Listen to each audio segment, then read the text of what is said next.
Am I audible?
Right. Am I audible?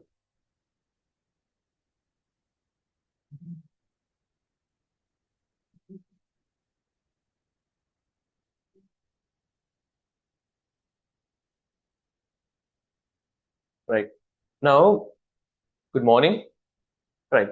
Now, for those who didn't attend last session, right, we are going to start Unit 7 in your syllabus, right? So, some might have started this in your classes, your schools, right? Now, here we'll be starting from scratch, right? So, last week we did the first part in that lesson, which is DNA packaging, right? So, this week, today, we'll be doing DNA replication and a small part of genes, right? That's our plan today. So, right, for those who didn't attend last week, I'll give a small introduction on DNA packaging and all those stuff related to molecular biology this lesson briefly within 10 to 15 minutes, right? Okay.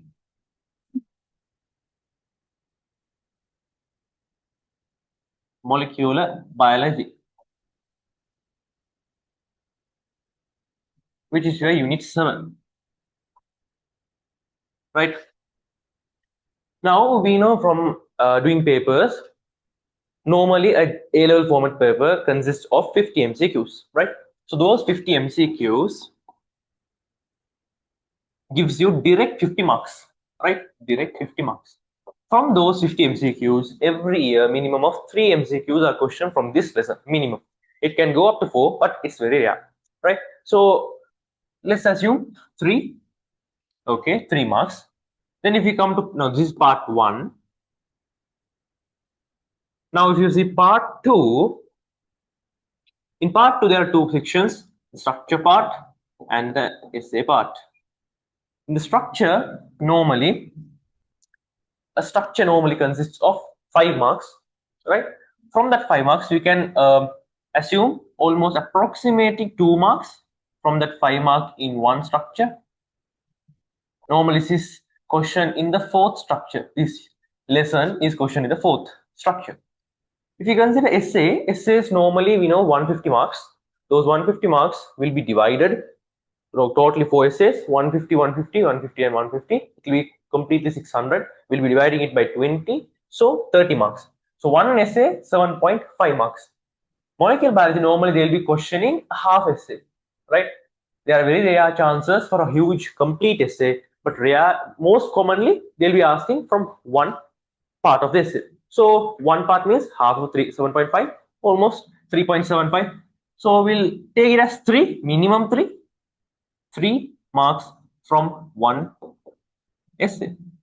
Okay, so totally 8 marks in your final paper, right? This might be a small amount, just 8 marks, but for the ones who are aiming for ranks, this is a huge amount. And most of the students who are getting A, they target this lesson because most students does not pay much attention for this lesson because this is a theoretical lesson, right? So if you focus and do this lesson right, you can secure all these 8 marks, not 7 6, all these 8 marks, right? Okay,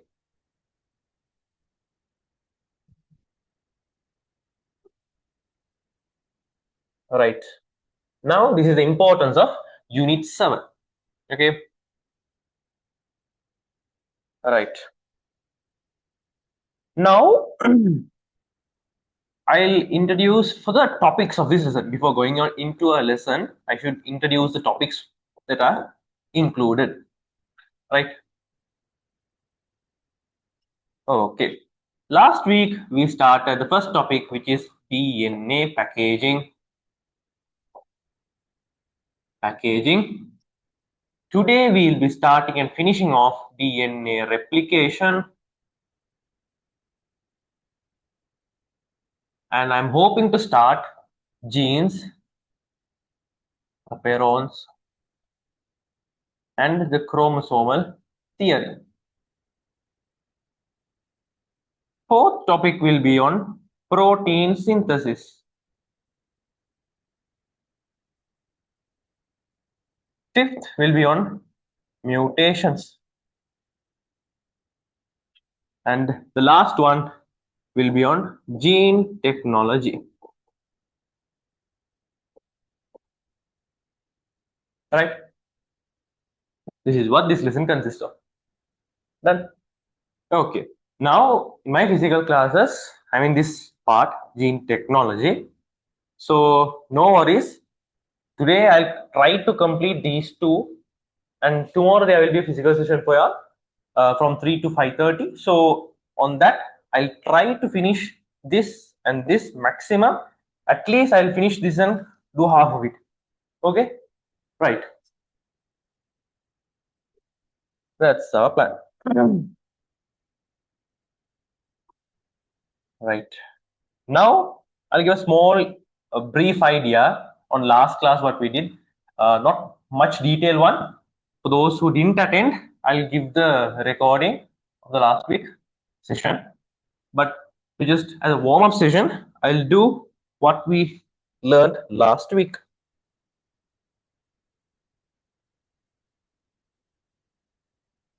Right. Last week's topic was DNA packaging. Right. Before going on to the topic, right? Okay. Let's start with from the scratch. Now, in our syllabus, there are two types of genetic material, DNA and RNA, right? Now, to start off the lessons, they are giving the DNA the main priority, right? Okay. Now, if you see DNA, from our knowledge of unit 2, right, we know that DNA is a, you see DNA,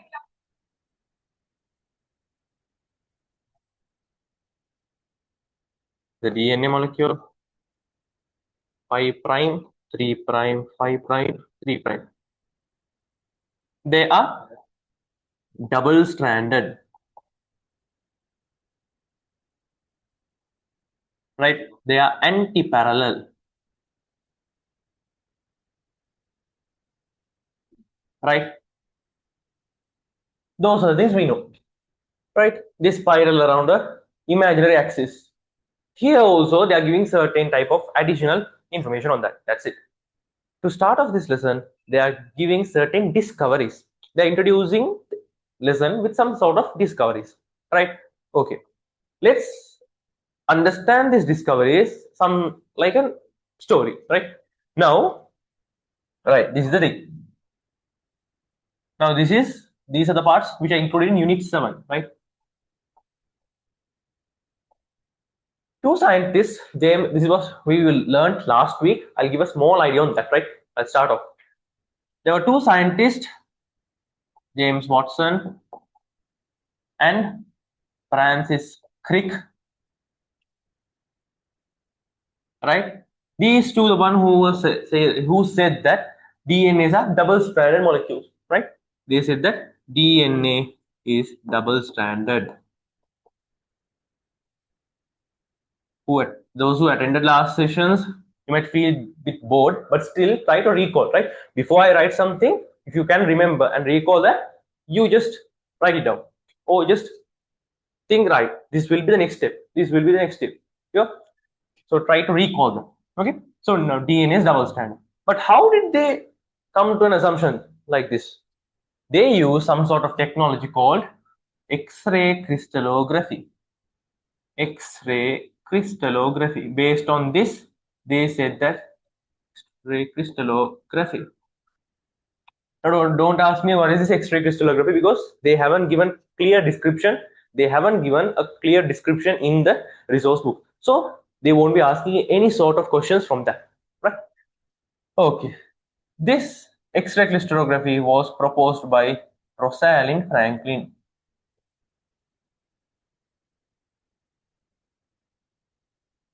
right? Okay, and there is another discovery. A scientist called T.H. Morgan and a group of companions, his group, they said that chromosomes are made up of DNA and protein. Bro,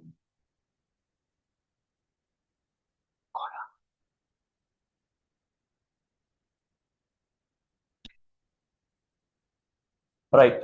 Okay, this is the discoveries, right? Okay, then let's go from the top. There were two scientists, James Watson and Francis Crick. What they did do? They said that DNA is a double-stranded molecule. But how? They used some sort of technology called the X-ray crystallography, and they said that DNA is a double-stranded molecule. This X-ray crystallography was proposed by a scientist called Rosalind Franklin. Right? Another scientist called T.H. Morgan and his companions, of a group of companions, they carried out experiments and they said that chromosomes are made up of DNA and proteins. Right? These are the discoveries. Okay, and then we'll be studying on the architecture of the chromosome, and it will be going on DNA packaging in prokaryotes, DNA packaging in eukaryotes, and it will be going on. Now, till 10:30, it's 10:23 now. 10:30, I'll give a small introduction on those DNA packaging, right?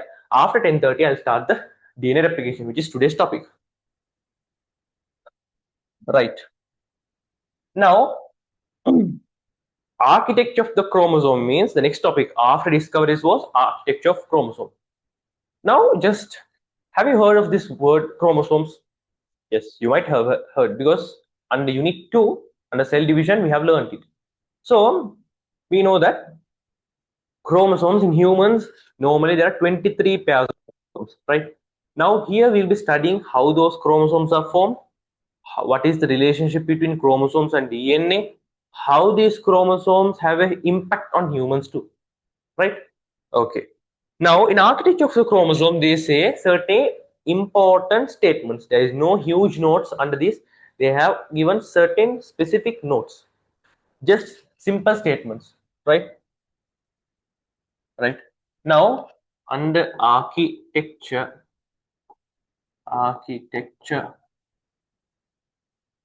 of chromosome.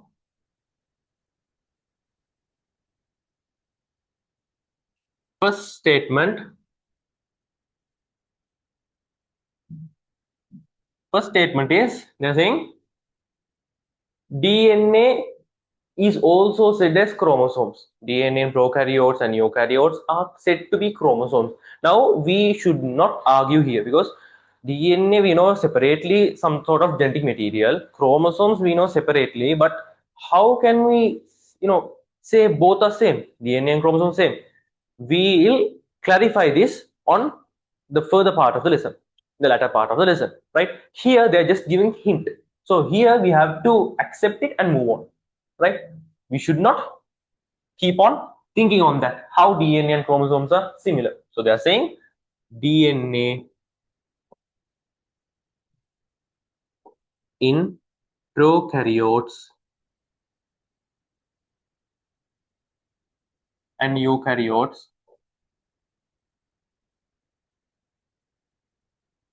are said to be chromosomes. But they're saying as a second point, they're saying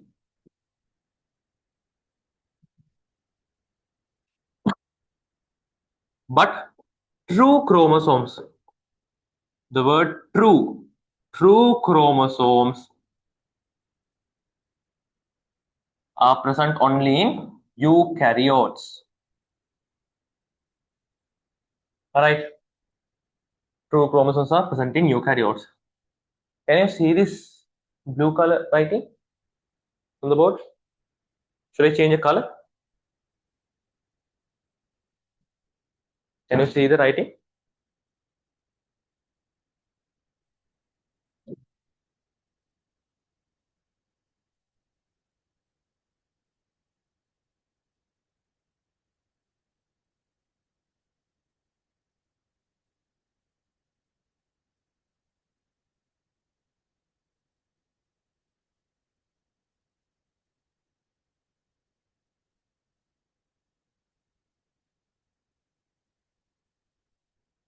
Right. Now, there's the last one.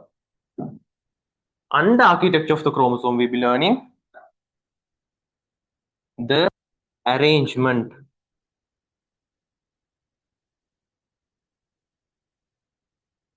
Arrangement of chromosome.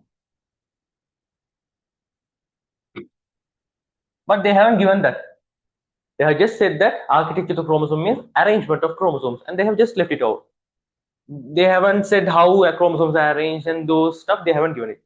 So under architecture of chromosome, they are given just 3 points in a bit described manner, right? Okay.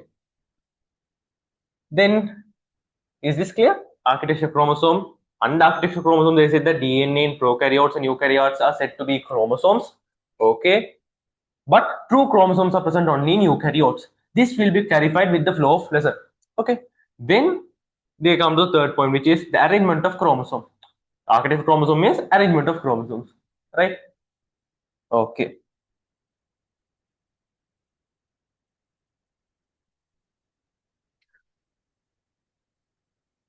Now it's almost 10:28, right? Okay. Now for those who didn't attend last session on DNA packaging, I want to inform you that today's lesson DNA replication is not much connected with that last part. So if you have missed that part or if you haven't studied that part, you can still understand this portion, DNA replication. So no worries. I'll send the recording of last session for those who didn't attend the class.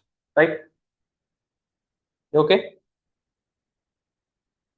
Is it okay?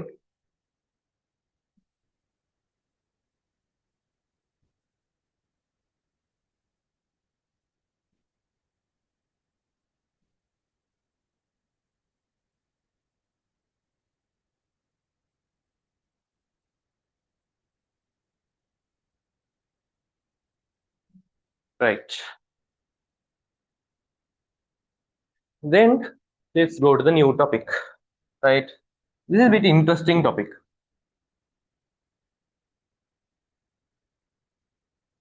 Right. This is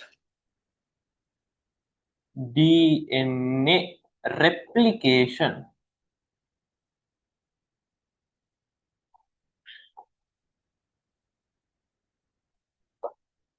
right? Under DNA packaging, what we learn is the arrangement or the packaging of DNA mostly, right? So DNA packaging, what we learned? We learned how the DNA is packaged, how the DNA is packaged into the cells, right? Now, if it in prokaryotes, learned last week. If we consider DNA packaging in prokaryotes, it is the arrangement of DNA or the segments of DNA in the nucleus of prokaryotes. In eukaryotes, it is the arrangement of DNA or segments of DNA in the nucleus of eukaryotes. That is what we learned last week. So DNA packaging means how the DNA is packaged. From the word itself, it states that how the DNA is packaged into nucleus of eukaryotes or nucleoid of prokaryotes. Now, for those who didn't attend last week, they might feel, what is this nucleoid? Nucleoid means simply now in prokaryotes and eukaryotes, the main difference between them structurally is the presence of an organized nucleus. From our knowledge in OLs, we know that prokaryotes does not have an organized nucleus, right? They do not have an organized nucleus, but at the same time, we can't say that they do not have a nucleus at all. They do not have an organized nucleus, right? So in eukaryotes, there is an organized nucleus. In prokaryotes, where the DNA is present. Now, if you see, this is a cell, and if the DNA are present in the cytosol in this manner, in a prokaryotic cell, this is prokaryotic cell, this location where the DNA is present in the cytosol is called as nucleoid, right? Nucleoid. The location where the DNA is present in the cytosol of a prokaryotic cell is called as a nucleoid, right? Right. Right. Now, this is what we learned in DNA packaging. Right. If you ask what is the purpose, what is the purpose of learning about DNA packaging? DNA, now you know, DNA is not present as a organized part of genetic material in a organ, in a cell, right? They are normally scattered. They do not have an organized pattern. Now think like this: if there aren't schools in a country, if there aren't any military camps in a country, what will happen? Most of the citizens or some portion of citizens might violate the law, violate the rules of the country, right? Due to the influence of some bad companions. So there are schools to teach what is right and what is wrong. There are military camps to teach the discipline, the basic discipline, right? So similarly, in DNA packaging also, there are DNA that is present in a cell which are located in different locations, right? But we can't have a cell scattered all over containing different DNA at different locations. From the process of DNA packaging, what we will do is we will be arranging them, we'll be packaging them. So that is the purpose, right? Is it clear? DNA packaging means the arrangement, a type of arrangement. So I have clearly explained it in the recording. I'll give it. So you might think we are skipping a part. So for that sake, I gave just an idea on that. Right. Now we'll go to the next topic, which is DNA replication. DNA replication, the word itself states replication, copying, producing multiple copies. Right. Now, from the word itself, you can understand what is the process. Producing multiple copies of DNA from a master copy. Simply relate it with your exams, school exams. Normally, your teachers used to prepare a master copy of paper, which can be handwritten or which can be typed. And this master copy will be used to produce multiple copies for the students. So that is the process similar in DNA replication, right? That is what actually happens here. Okay. Now, there are certain things we have to clarify before going on this topic, right? Okay. Now, when they introduce us this topic of DNA replication, they are giving certain additional information. In most of our lessons, they are giving some sort of introduction for all of those new topics. We might feel it is not useful, but still they can ask an MCQ from that. If it is an MCQ, it's a huge loss, losing that mark, right? So I'll explain that too. Okay, right. Now they're saying DNA now, for those who didn't attend last week, in our syllabus, we have a pattern that if we learn something new related to this topic, we have to compare it with prokaryotes and eukaryotes, right? Okay, so similarly here also we'll be comparing DNA replication in prokaryotes and eukaryotes. We'll be writing similarities, differences, and we'll be completely studying off today. Okay, right. Now DNA replication, they are saying that DNA replication in prokaryotes and eukaryotes are somewhat similar, but there are different enzymes and different mechanisms. With respect to mechanism and enzymes, there are certain differences, minor differences are present. Okay, right. Now, the essential information for life on Earth to exist is present in DNA. Do you agree with that? The essential information for life on Earth is stored in DNA, right? Now, diploid organisms. Diploid organisms means, now when we are studying the next topic, genes and operons, I'll explain what is diploid. But now, if I tell the word diploid, can you remember this? 2n. Now, that knowledge is enough. If you remember, diploid means 2n, haploid means n. Right? That is enough. Diploid organisms. Now we are a diploid organism. We have multiple cells with diploid cells, right? Diploid organism, there is a rule, right? They haven't given it in the resource book as a rule, but there is a general rule.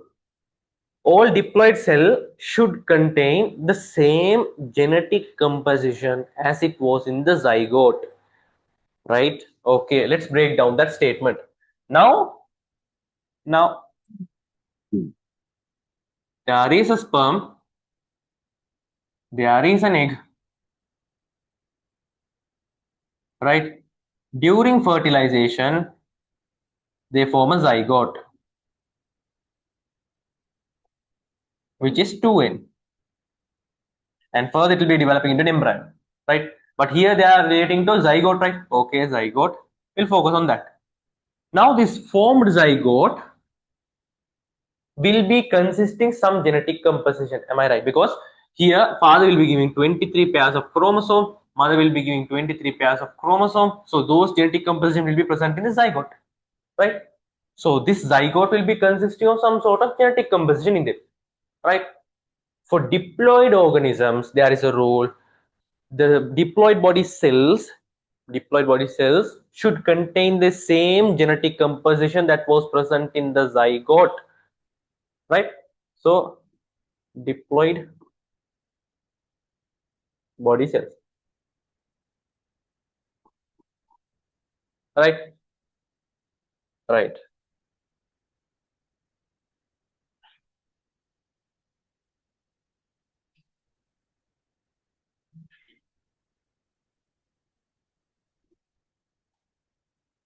Right. Next, they are saying that, right. Okay. Next, they are saying that they are introducing mitosis and meiosis also to this topic. Right. You might feel why here DNA is related. Okay. Why is mitosis and meiosis also related? Now, meiosis takes place in sexually reproducing organisms, right?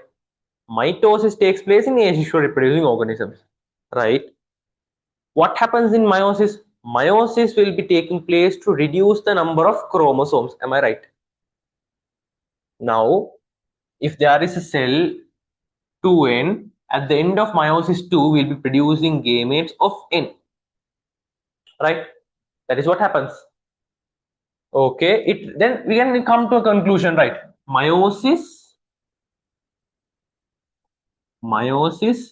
takes place to reduce the number of chromosomes.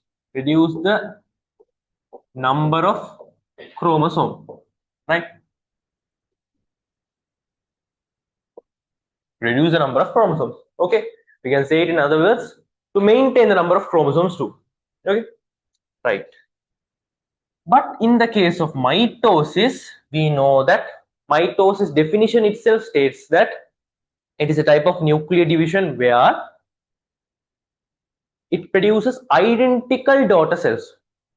Identical means they have the same genetic composition, they have the same DNA in them. Okay, how it happens means like this. Now clearly understand what happens in mitosis related to DNA replication, right?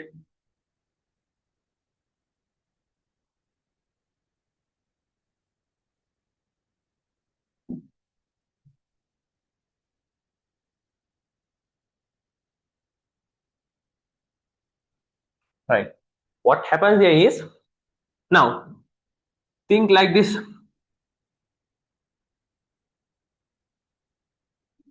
This is the mother, right? Mother cell.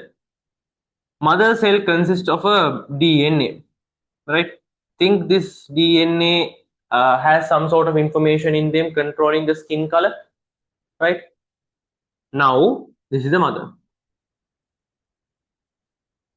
During mitosis, when the cell gets some signal, right? The cell is going to undergo mitosis. Now say this mother. Now mother means, don't think it is a human, because humans does not show mitosis with respect to sex chromosomes, right? So mother means, now think some like Nidarian, Hydra, right? All right, Hydra, right, Hydra. Now, when the cell is ready for mitosis, there is a signal. You can do DNA replication. Okay. Before doing mitosis, what happens is, there is another thing that happens. Now, if this is the cell, it will be undergoing the DNA replication process. DNA replication,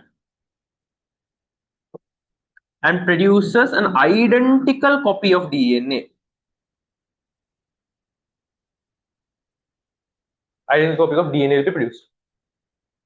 And then the mitosis takes place. And then there would be a daughter cell that is produced with the same genetic composition like the mother cell. Is it clear?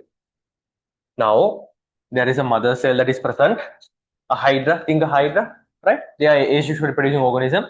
Now, if it is ready to undergo mitosis, mitosis means what? It will be producing cells with same genetic composition, similar, right? Similar copies.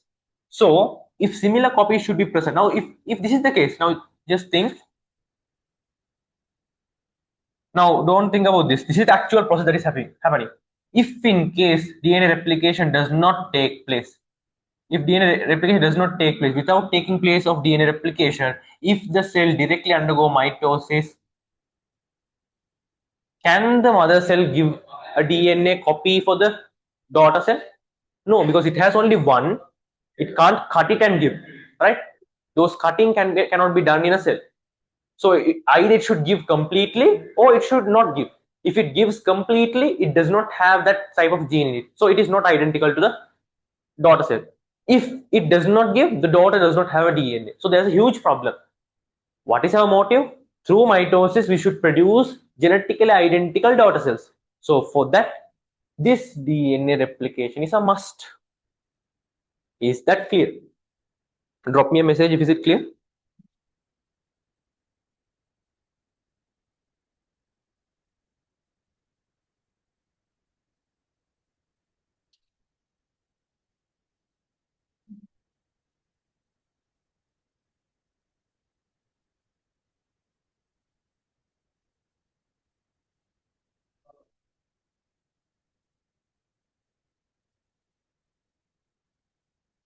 Is it clear for everyone?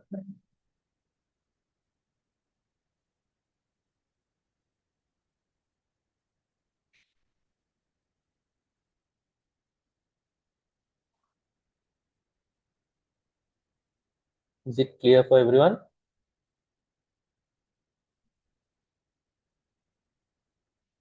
Right. Right. Now simply, this is what happens in DNA replication. Right. Now we have understood, right? We have understood that DNA replication contributes in mitosis. Okay. But we don't know how DNA replication occurs, right? So that is the thing we are learning here. We are learning under DNA replication how this DNA replication takes place, right? Here, for the introduction, they are saying that DNA replication can be noticed in organisms that perform mitosis, right? Meiosis means meiosis involves in reducing the chromosomes, right? So it does not involve, DNA replication does not involve there. So here in mitosis, it is taking place to produce an identical copy for it to be given into a daughter cell. This is a daughter cell, this is a mother cell, right? Okay. Now then, with this knowledge, we can go into the DNA replication of it. This is an interesting part, right? Some mechanisms are present. Interesting one, right? Now, before starting this, you should know something. Uh, Prokaryotes have what type of DNA? What type of DNA? Circular DNA, right? Eukaryotes, linear DNA. Now, if there's a question, do eukaryotes have only linear DNA? Means no, they have circular DNA as well. Where?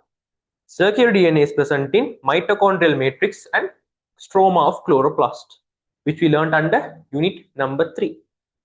Sorry, unit number 2 in cell biology. Okay, right. So, you'd have that knowledge. Prokaryotes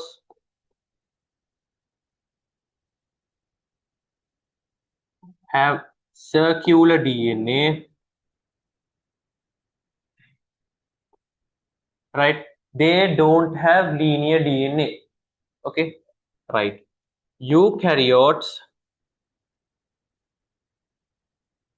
have linear as well as circular DNA.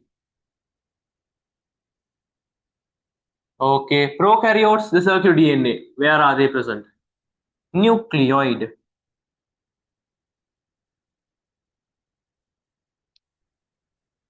Linear DNA is present in eukaryotes, where? It is present in nucleus. It is present in nucleus. Circular DNA is present in two places. Matrix of mitochondria and stroma of chloroplast. Right? Right? Okay.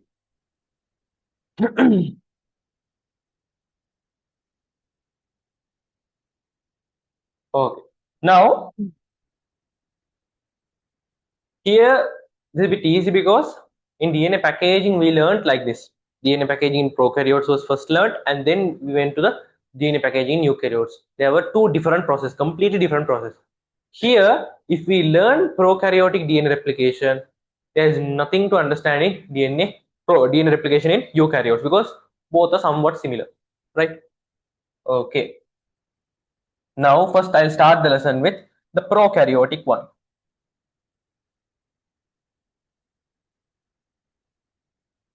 Right.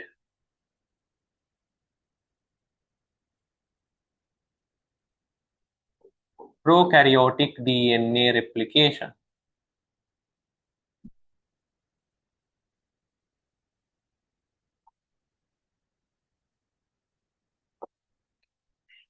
Right.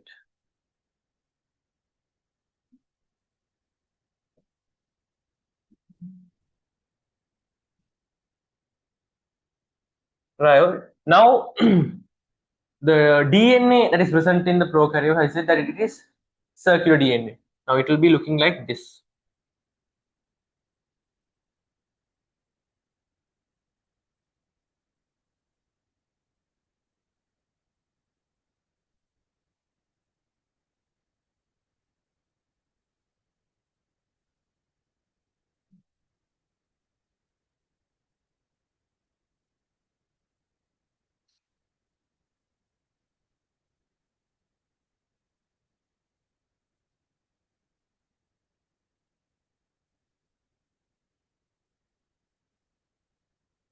Right.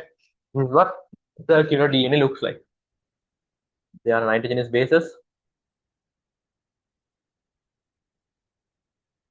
Right. Now I'll bit zoom in the location. Right. I'll choose this loop and I'll draw the DNA replication with respect to this complete loop. Right.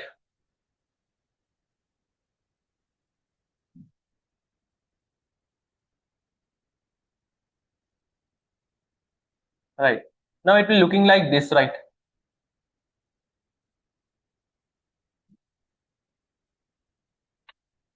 It will be looking like this.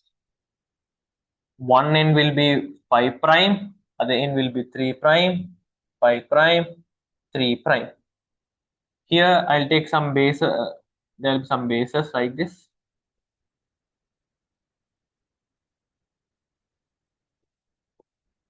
Right? Here between the bases, what type of bonds are present? What type of bonds are present between the bases?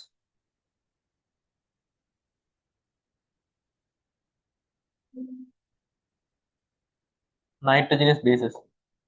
This is called hydrogen bonds. Right. Now there, this is the complete loop.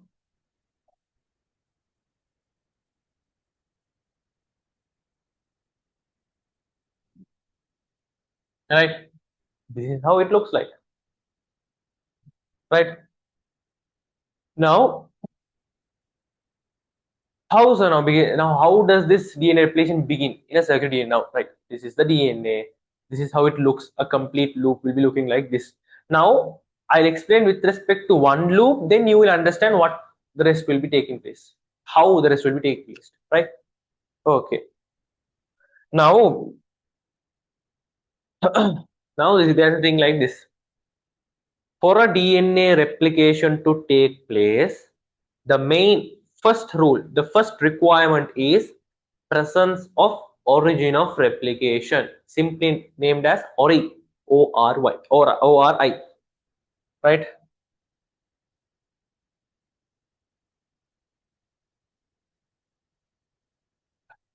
First one I said, origin of replication.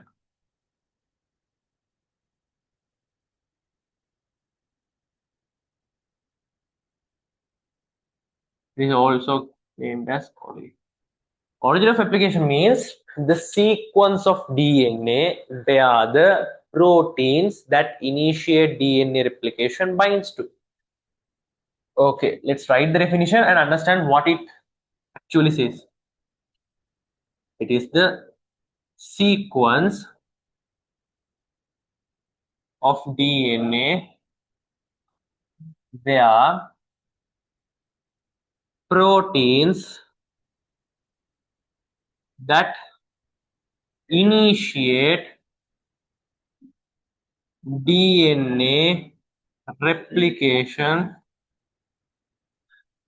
binds to. Right? Reading the definition, can you understand anything from this? Now, just think it is a location to which the proteins that initiate the DNA replication.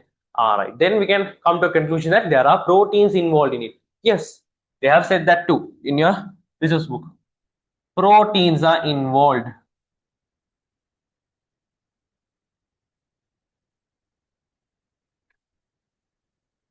Proteins are involved. Right. Now, this is a reaction, right? It's type of reaction. Replication means it's a type of reaction. Now, from the knowledge of unit 2, metabolism, tell me there should be another thing that should be involved if there is a reaction. Enzymes, right? Enzymes are there to increase the rate of reaction or for certain purposes, right? Enzymes also involved. Enzymes.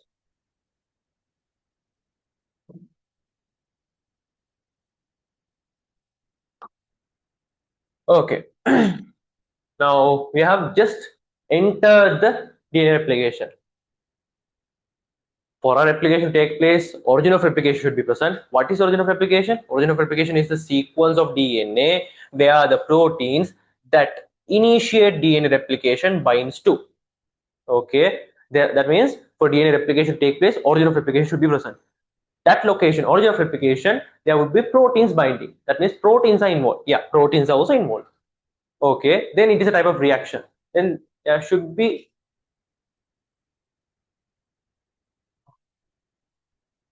some sort of enzymes should be also involved.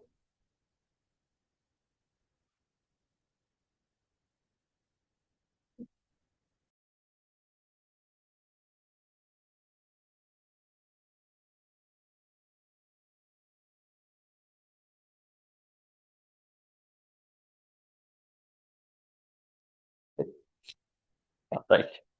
Okay, right. So this is a type of reaction. So there should be enzymes also involved. Okay. Now we have come to the starting point. Now we'll start. What happens?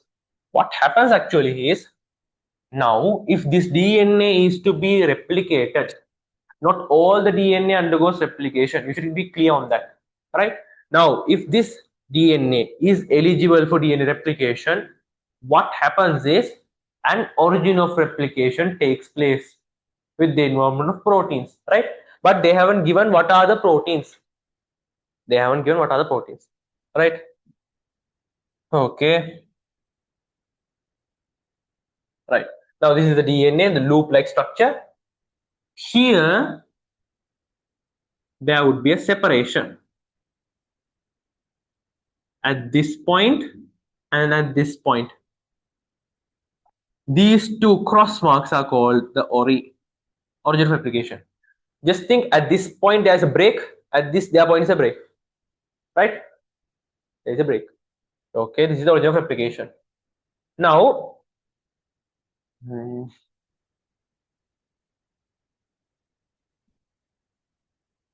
yeah,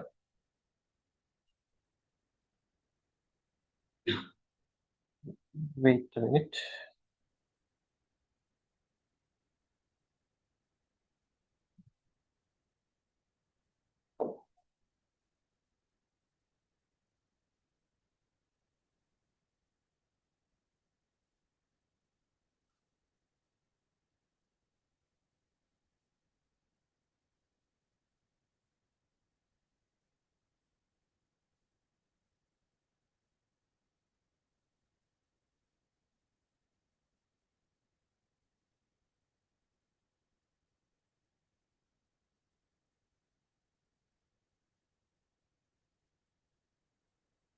Right.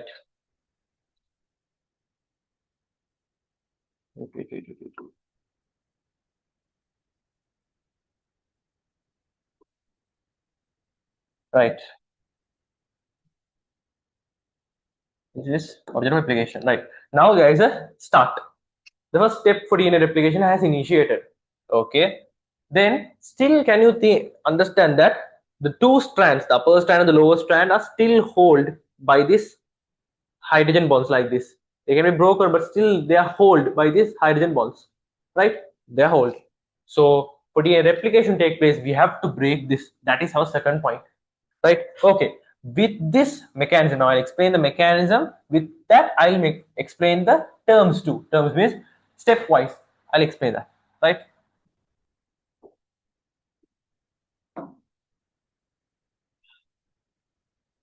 Right.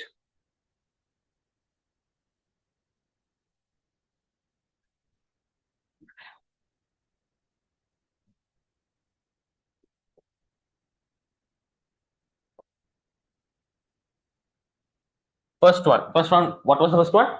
Origin of replication. There was an origin for the replication to take place. Okay. Origin of replication. What is the second one? Second one was, we have to break these hydrogen bonds. If we break these hydrogen bonds only, we can start the DNA replication, right? Now I'll explain why these hydrogen bonds are broken, but with the flow, you'll understand why it is broken, right? Now understand, the second step is we have to break the hydrogen bonds. Okay. Hydrogen bonds are broken. Hydrogen bonds are broken. How they are broken? We can't break it just from scissors or something. For that, there is an enzyme. Here the enzymes are used. What is the enzyme? This is the first enzyme that is introduced for you, which is named helicase.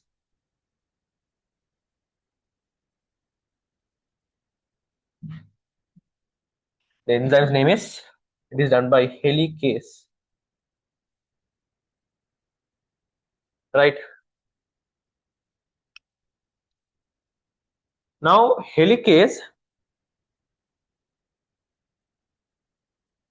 it is looking like now think, this is the helicase. This is the enzyme.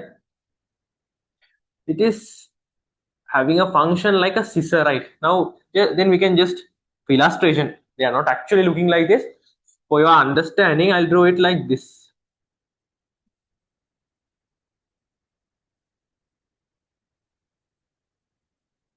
Right? There's some sort of scissors. Okay? Right. Helicase. These will be completely cutting those hydrogen bonds between them. Right? During for this cutting to take place, now these enzymes are also like humans. Without any benefit, they won't be doing a certain type of function, right? Yeah, for their function, they should, expect some sort of help, right? Some sort of benefit from that help. So here also, this helicase breaks the complete hydrogen bonds, expecting something, expecting ATP. You have heard this ATP, right? ATP means energy, simply energy. So this hydrogen bond breaking process requires energy. I'll clearly again give it in a note, but with the illustration, I'll give the note too here, right? I'll give time to write it down. Just now listen, right? So here ATP is consumed. ATP, okay, right. Now, for your understanding purpose, right? Is it okay if I take only this part and explain the DNA replication process? Please drop me a message. For your understanding purpose, I am choosing only this part, half of the loop, because origin of replication has taken place. It is separated. So the half part of it, I am taking it and I'll explain the DNA replication process with respect to that. If you understand that part, you can understand this part too. Please drop me a message if it is clear. Is it okay if I take that only single part of it and explain it?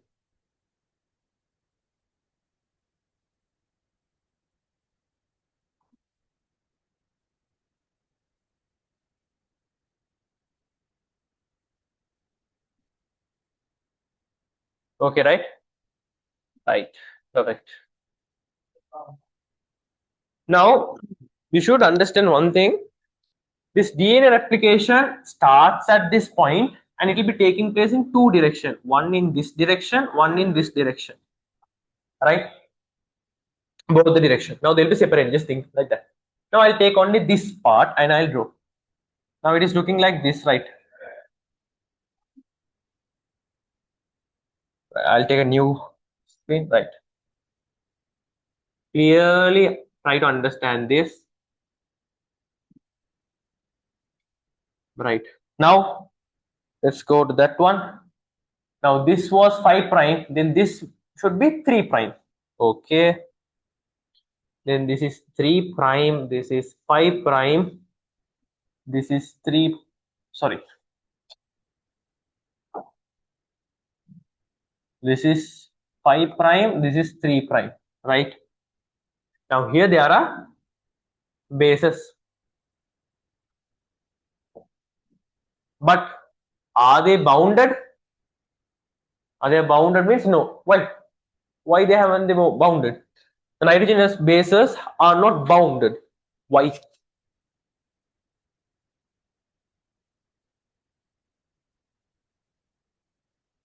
There is no pairing between them. Just now I explained.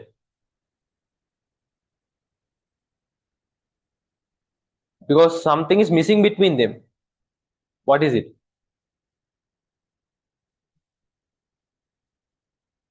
Does anyone remember?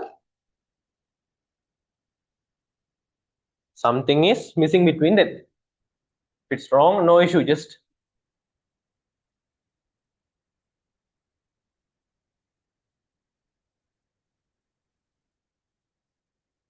can't remember. No issue. Right. What is it missing is the hydrogen bonds. The hydrogen bonds that were present here, these black ones, were broken by this helicase. Right? They will be coming, they will be completely breaking them and they'll be going. They're like laborers. If you give me ATP, I'll completely break those hydrogen bonds and it will be completely breaking. After breaking, the DNA replication takes place. Right? How it takes place, that is why I'm explaining here. Right? Okay, now there are bases. This is the DNA that I have chosen. Now there are certain enzymes. There are multiple enzymes here, right? We can't just memorize the enzymes and their functions. Just think this. Just think this to be a story and try to understand. It will be much interesting for you. Okay, right. Now this is the thing. Now main idea here. What it is? We have to produce copies, right? Okay. For that producing of copies, the main idea here is we have to produce a complementary copy for this DNA and for this DNA. Is it clear? Here 5 prime, here 3 prime, here 3 prime, here 5 prime. Using these two, we have separated. For this, I should produce a complementary copy. For this, I have to produce a complementary copy. Is it clear? That is the thing. But there are multiple enzymes that are involved for this to happen. Is it clear? How DNA replication takes place means this was the actual structure of DNA, right? This part, right? Right. So we have to produce multiple copies from that. So for that to be taking place, we'll be separating these two strands, and from this strand we'll be producing a complementary copy for it. Complementary means if there is adenine here, there should be thymine here. So based on nitrogenous basis, a complementary copy should be produced here. Based on this, there should be a complementary copy that should be produced. Then there will be two DNA at the end. From one DNA, we are making two DNA, separate DNA. So it will be looking like this. At the end, after DNA replication, it will be looking like this.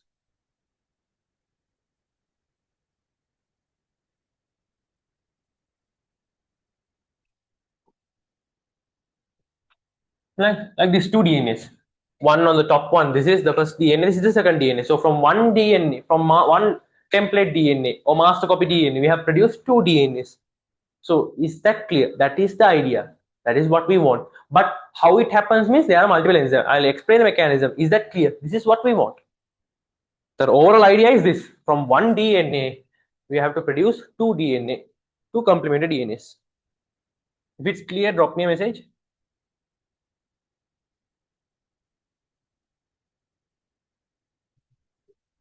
Right. Clear, right? Right. Perfect.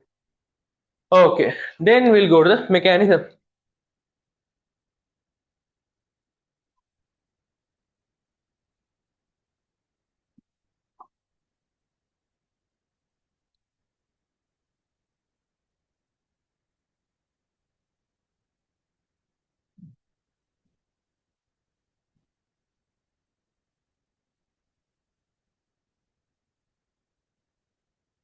Right.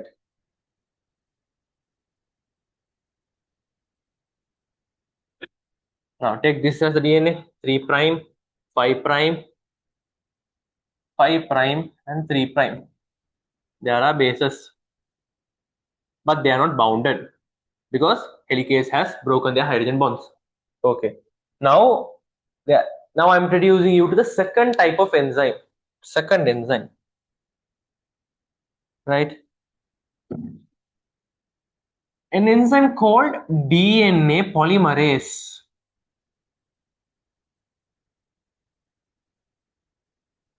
Right. There are two types of DNA polymerases in our syllabus. We'll be studying both of them today. Right. First DNA polymerase is called the polymerizing DNA polymerase. Polymerizing DNA polymerase. Second one, RNA primer removing DNA polymerase. Right. We will be learning about both of them. For now, for our purpose, right, we'll be studying about this polymerizing DNA polymerase. Right. This DNA polymerase, what it will do is, the main function of it is it will produce it will produce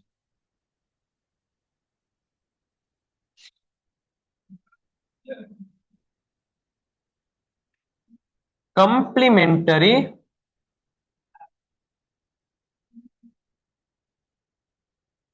deoxyribonucleotides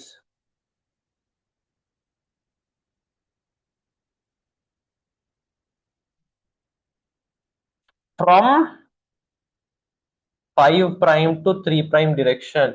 So this should be clearly understood. As there is a function, they won't be coming and just doing the work, right? They have some sets of rules for them. If I am coming, I'll be adding complementary deoxyribonucleotides only from 5 prime to 3 prime only. So if you ask him to add from this direction to this direction, no, I can't do it. I'll be doing only from 5 prime to 3 prime. This is like working time. I'll work from morning 5 to evening 3. So similar to that, here it will be telling that I can do the polymerizing activity. Polymerizing means it will be adding something. Polymerizing means addition of something, right? So here it will be adding something from 5 prime to 3 prime, right? Clear? But it has one problem. It can do all sorts of work, but the problem it has is it cannot start the DNA replication. It cannot start the polymerization. As soon as there is a DNA that is separated, now can you understand this? Now these were the locations where there was another DNA strand attached, and here was the location where the origin of replication took place, the yellow part. Is that clear? Can you understand that? Can you agree with that? The yellow part was the location where the origin of replication took place, right?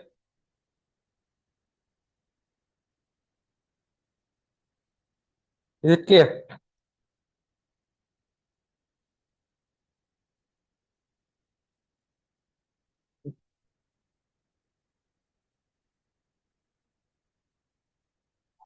Right. Okay. So as soon as a DNA is separated or origin of replication has taken place, DNA polymerase can't come and just add the deoxyribonucleotides, right? Now DNA polymerase main function is now like this. Now you are just introducing into these sections, right? So if I just use these terms, you might feel a bit hard to understand. Just think this DNA, it has 3 prime 5 prime. This is a strand of DNA. It has some sort of bases, adenine, guanine. Yeah, this is a strand, right? Now you want to produce a complementary copy. Complementary means this should have a matching partner. Try to understand like that. A matching partner, right? You know the base pairs, right, of unit 2 base pair rule. With that, so if we use DNA polymerase here, now this is the DNA polymerase, right? This is the DNA polymerase. It will be coming to the location and it will be watching, right? Now from where to where is the 5 prime to the 3 prime location? Here to here. Then I will be adding the polymerizing activity here only, right? Now here the action would be, it will be coming here and it will be adding. Adenine means it will be adding here thymine. Here guanine means it will be adding cytosine. Guanine means cytosine. And then there is a complementary strand that is ready, right? This is the idea. This is what DNA polymerase does. It will be adding complementary base pairs for it. But here the problem we have is, the origin of replication took place, right? As soon there is a DNA replication taken place, we can't use DNA polymerase, or DNA polymerase cannot add deoxyribonucleotides. It needs a startup, right? It has all of its work. Now like this, a person, normally A-level students have this some sort of quality. They have all sorts of potential in them, all sorts of hardworking skills in them, but still there is no one who can give that starting push, right? If there is some sort of person in their life, it can be a sir, can be their parents, their friends, their teachers, can be anyone, but there should be a person who finds this guy. There is a pure talent in him. They should give us a startup, right? So similarly here also, DNA polymerase can do the work. DNA replication, it can do the solo process, right? As a single person can do, but it won't a startup. It can't start the process initially. So there is another enzyme that comes in, right? Can you understand why DNA polymerase does not do the process directly here? From the location it starts, it can't initiate. We term wise, right, we use that word. DNA polymerase cannot initiate the DNA replication. It can polymerize, but it can't initiate it. Clearly understand those words. It can polymerize, but it cannot initiate a DNA replication process. So they are the second, so the third enzyme. The third enzyme we are learning for this morning is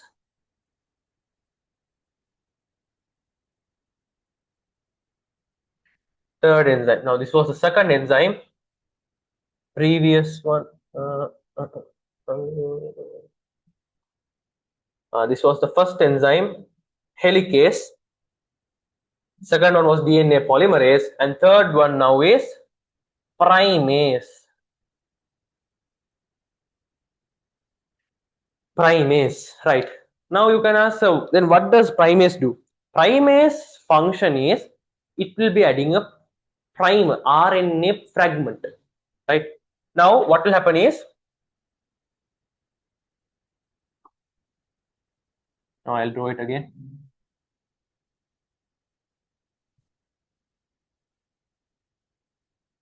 Now see, this is the DNA.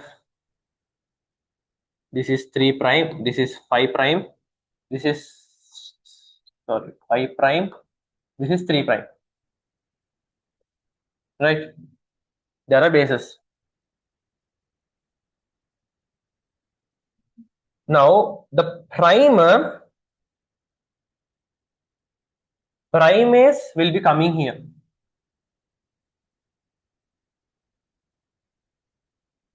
Primase will be coming here and it will be binding, right? And it will be binding and it will be adding 2 fragments in both, for both strands. It will be adding. It won't be adding for only one strand. It will be adding for both, right? So it will be adding 2 fragments of. This is, now wait, I'll mention it. This is primase, right? Right. Now here it will be adding a small fragment, green colored fragment. No, there isn't a color they are given. Here the fragment is green in color. Right. Both sides it is giving a fragment. What are those fragments? Those fragments are RNA fragments. RNA fragments.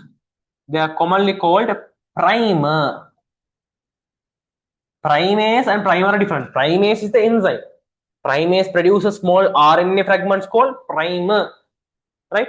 These are the fragments, right? Okay. Now,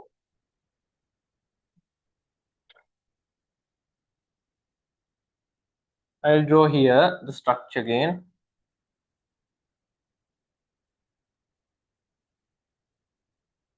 Now try to connect this. See here.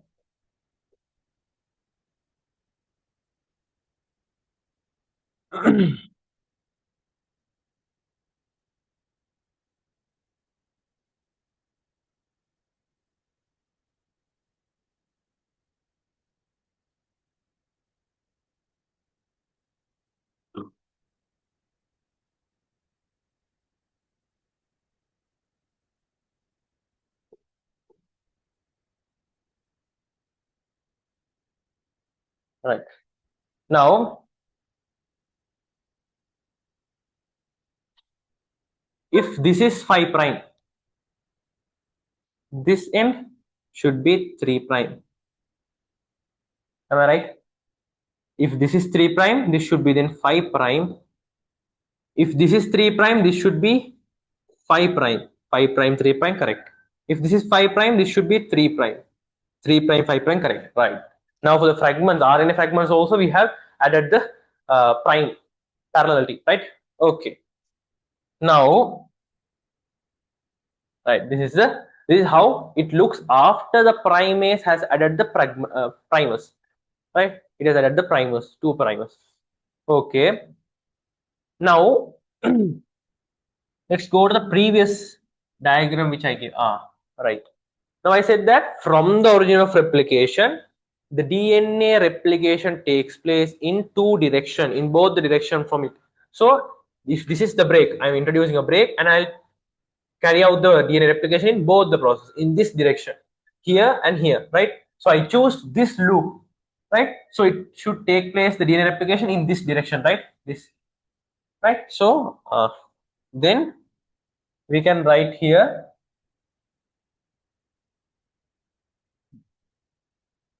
this is the replication direction.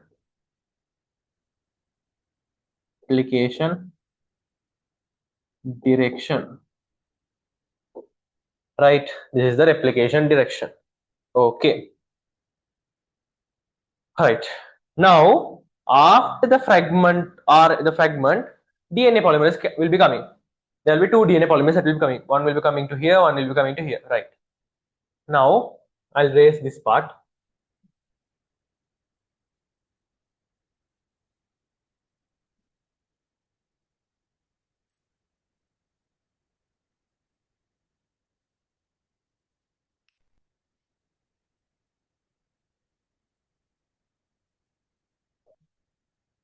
Right. Now it will be looking like this.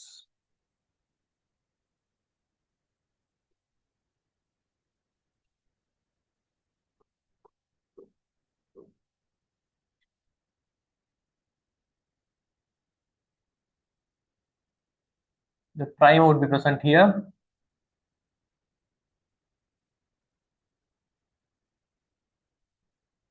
Right. Prime would be present here.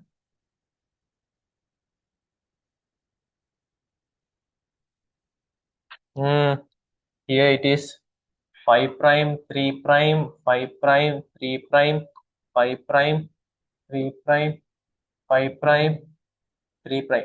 Okay. Okay. Now DNA polymerase comes. For DNA polymerase, I'll give this green, bluish color. Right. Okay. Now the DNA polymerase has come. Now DNA polymerase. Now from this diagram, you know, replication takes place in this direction, right? Okay. Now DNA polymerase also obeys to that. Now if you want to do the replication in that direction, okay, I'll do my polymerizing activity also on that direction. Okay. Then DNA polymerase will be looking into the fragments and seeing that from the fragments in which direction is 5 prime to 3 prime coinciding with the replication direction. Similarly like this, simply like this.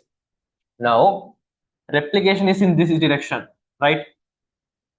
DNA polymerase also will be obeying to that and it will be also adding its polymerizing activity in that direction. This blue means polymerizing direction, right? Okay. Now then, can you accept that DNA polymerase binds in this manner and it will be adding its complement deoxyribonucleotides in this direction, right? Now don't think that it is here, it has been completely blocked light, how it will be going. Parallelly helicase will be working on, right? Helicase will be standing there and it will be like if you want anything, I'll come. So it will be looking like this. Now polymerase says that I have to move on. Oh, okay, then he'll be coming and he'll be cutting those base pairs and he'll be allowing the DNA polymerase to move on. So it will be working ahead of the DNA replication direction, right? It will be doing on that direction. DNA polymerase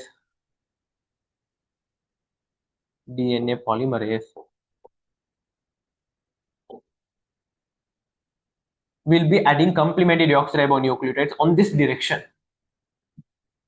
right? Is that clear?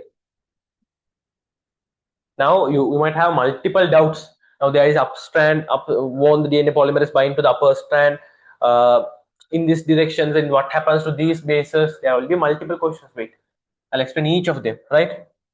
Now, right, first,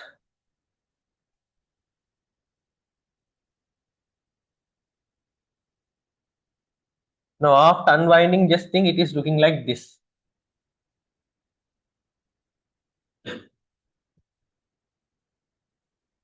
Here the primers were present.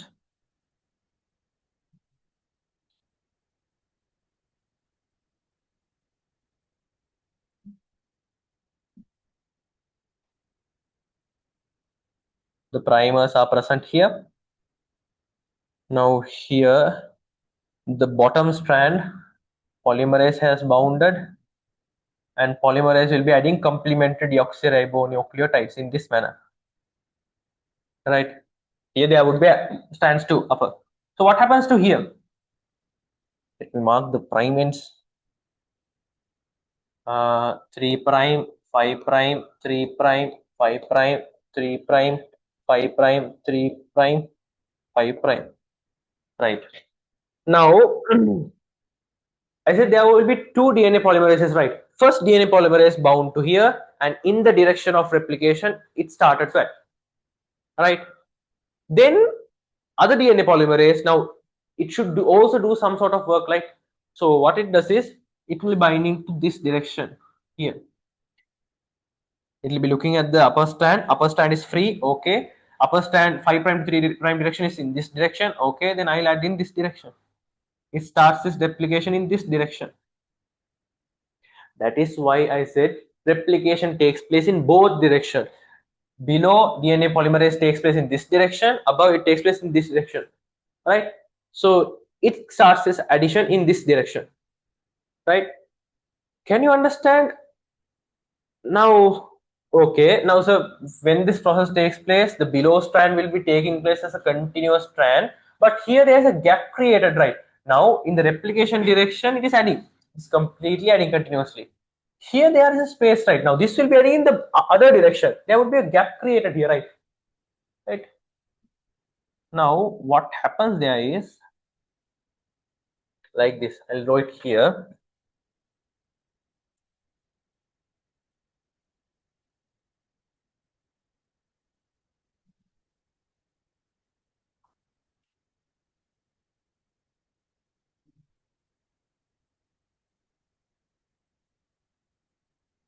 Right.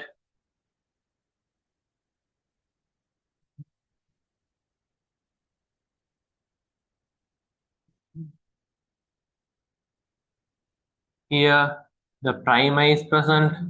Here the prime is present. Okay. Then the prime ends here 3 prime, here 5 prime, here 3 prime, here 5 prime, here 3 prime, here 5 prime, here 3 prime, and here 5 prime. Okay. Then let's mark the polymerase. Now polymerase has doing its function, adding deoxyribonucleotides in this direction. It will be adding continuously. Now here this bound to this part, right? And it will be adding for this. Now there are bases, right? For that it will be adding. Now wait. You might think like this, no? Wait.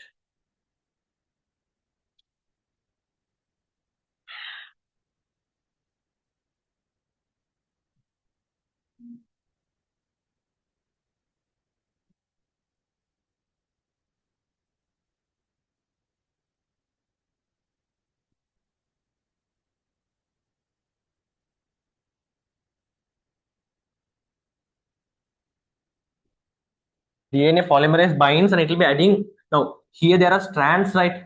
For that it will be adding complementary ones like this. It will be adding DNA strands in this manner, complementary one. Here also similarly, it will be continuously adding. Here one, here one, here one, here one, here one, like this. Now this will be adding for this. Now here's a gap, right? Here still the primase is present. primase will be not just adding, it will be going, it will be present here. What it does is primase will be adding another primer.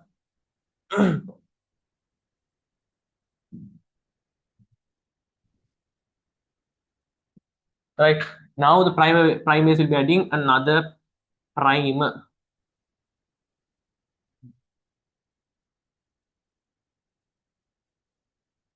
right here.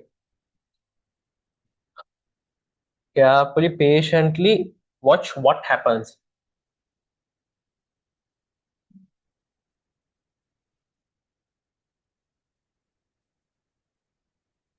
I'll draw those strands bit closer now. First I drew it bit capital, right? Now it is moving in this direction, right? So those look like small microscopic ones, right? So that is what I try to mean.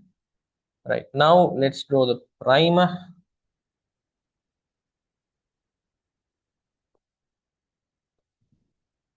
These are the primers. Okay. Now here also there are strands.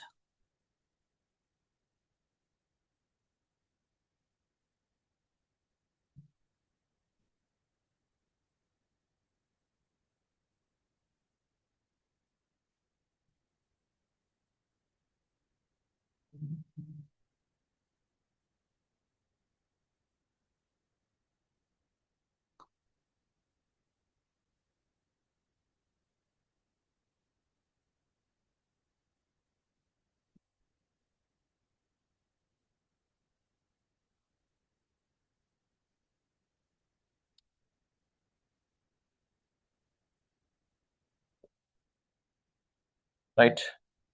Right. Quick. 3 prime, 5 prime, 3 prime, and 5 prime. Here 3 prime, here 5 prime, here 3 prime, here 5 prime. Okay. Let's draw the DNA polymerase. DNA polymerase here will be bounded in this manner like a ring, and it will be starting to add complementary deoxyribonucleotides in this manner for each of the strands that are present in the replication direction. If this is the DNA polymerase activity direction, this will be the replication direction. Replication direction. Okay. Now the DNA polymerase of the upper strand, that will be adding in this direction, right? Now can you understand, there is another prime added. I said here there will be another prime added, right? Okay, then what does that primer do? That primer will be present in this direction. It will be looking like this. Now then we'll add the primates to that fragment 2. If this is 3, this should be 5, this should be 3, right? Just right, it should be 5, it should be 3, these fragments. Okay, then again a DNA polymerase will be adding there. Here it will be coming and it will be looking like, where is the location? Here, 5 prime to 3 prime. Okay, then I'll start to add here, and this will be adding in this direction, right? Right, for understanding, finally I'll draw how it looks like. I'll draw another diagram and I'll draw a final diagram.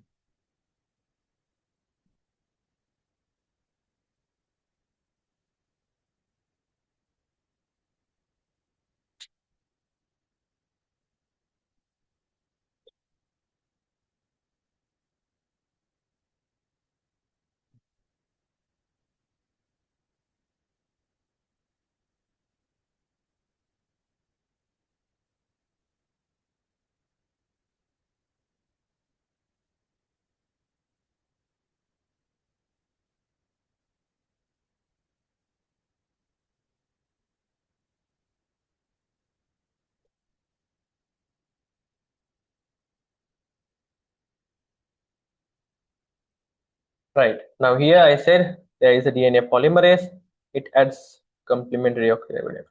Here there is a DNA polymerase, it will be adding in this direction. Now Now you can understand the pattern, right? Now there would be another primer here with the elongation of the strand. There would be another primer here, and that primer too also. The DNA polymerase will be binding to that end here, and it will be adding as usual. The bases would be added in this direction. Here, the bottom one, it will be adding as a continuous one. There is no breakage in the bottom one. Let's add the prime ends.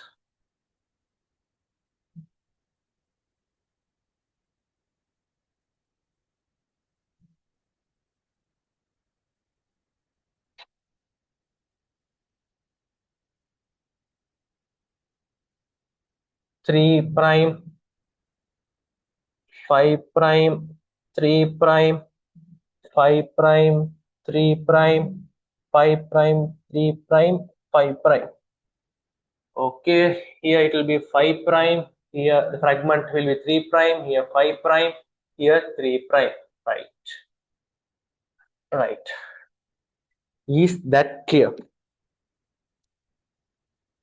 Take a minute and just look at what happens here.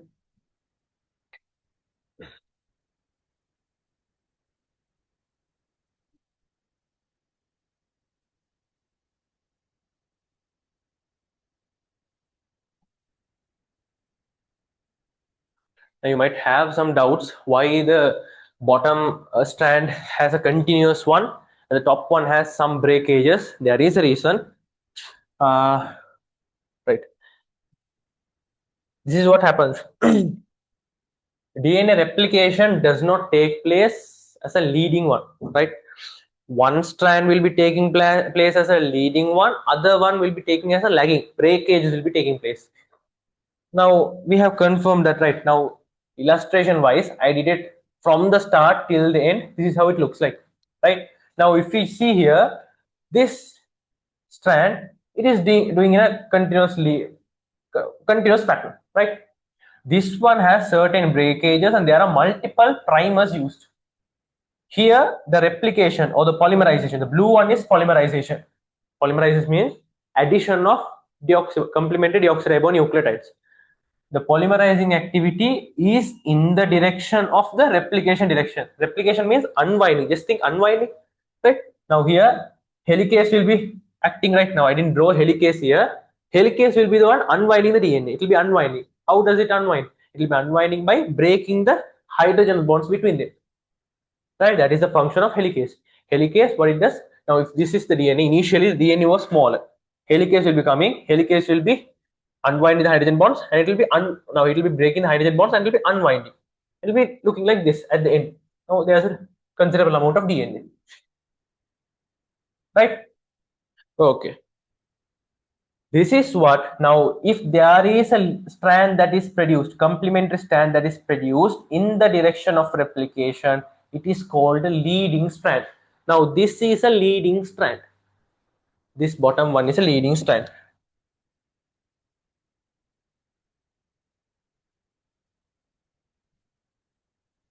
Right. Complementary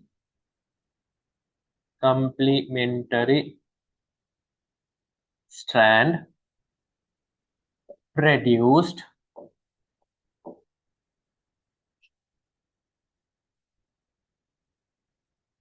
during DNA replication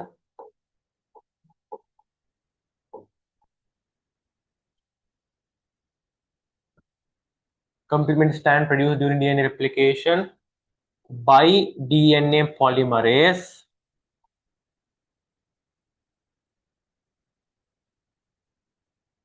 in the direction of replication is called a leading strand. Leading strand. Now this is what they try to say. Now this is not a definition given in a resource book. For your understanding purpose, I gave this. Right? Now this is the thing. Now what was our purpose? There were two strands of DNA. From each strand, we have to produce two identical strand of, sorry, we have two strands of DNA. From the top DNA strand, we have to produce a complementary copy of it, and we have to produce a separate DNA. For this, we should produce a complementary copy and we should separate it, right? That was our main idea, right? Okay. Here also, the enzymes are functioning and those will be adding. Your DNA polymerase will be adding the deoxyribonucleotides continuously without any breakage in the direction of the replication. Replication means the unwinding direction, right? Now this point, now I said that this is the replication direction, right? This point, can you see there is a edge like structure like this, right? That is called a replication fork. The replication direction, that point, this is called the replication fork. That is given in your resource book. Replication fork, right? Okay. The strand, the complementary strand. Now this blue, don't think like this. These black strands are present, right? These are the strands that are original present. These blues are identical of them. They are not identical. They are complementary. Now, if this is adenine, it would be thymine. This is guanine, cytosine, thymine, adenine, cytosine, guanine. So those will be complementary strands. The blue will be complemented to black, right? So even for, right, I'll, if you can't remember that base pairing, I'll put here and just adenine means thymine. Thymine means adenine. Guanine, cytosine. Cytosine means guanine. Simply this is. Now, if there is adenine in the below bottom strand, thymine should be present in the blue one. That is the complementary addition, right? This is leading strand. Now, this is produced as small breakages, right? Small fragments are produced. This strand, complete strand, the strand that is produced discontinuously. This is a complete strand, right? But produced discontinuously, not as continuous as the leading strand. So let's go to the other one. All right. Strand produced discontinuously during DNA replication is called lagging strand. Lagging, right? Lagging strand. Okay. Now, this blue is a lagging strand, but they are produced as small fragments, right? So the fragments of the lagging strand, these fragments are called Okazaki fragments, right? Then the third one, fragments of the lagging strand is called Okazaki fragments,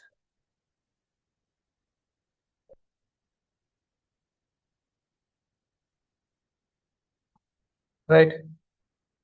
Now this is Okazaki fragment. This is Okazaki fragment. This is Okazaki fragment. Is this is Okazaki fragment? This bottom one, is that Okazaki fragment?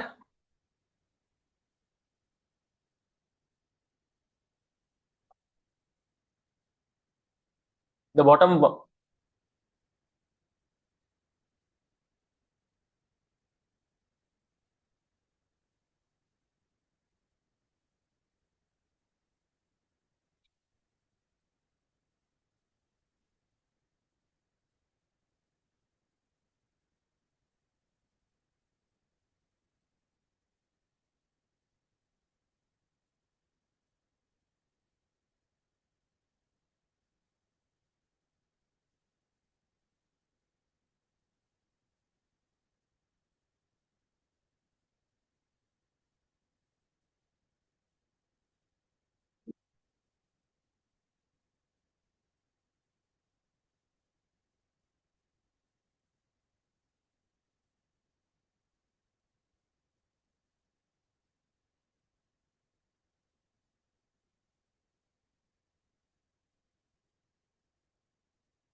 Right.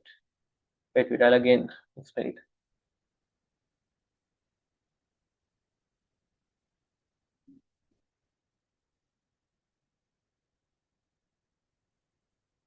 Okay.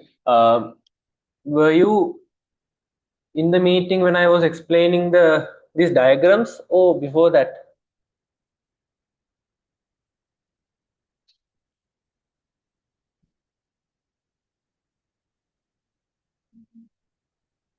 Okay. Right. Okay. Perfect.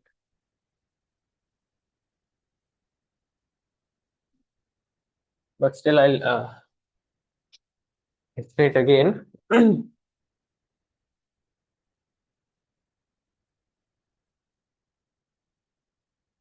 Right. This is the DNA strand.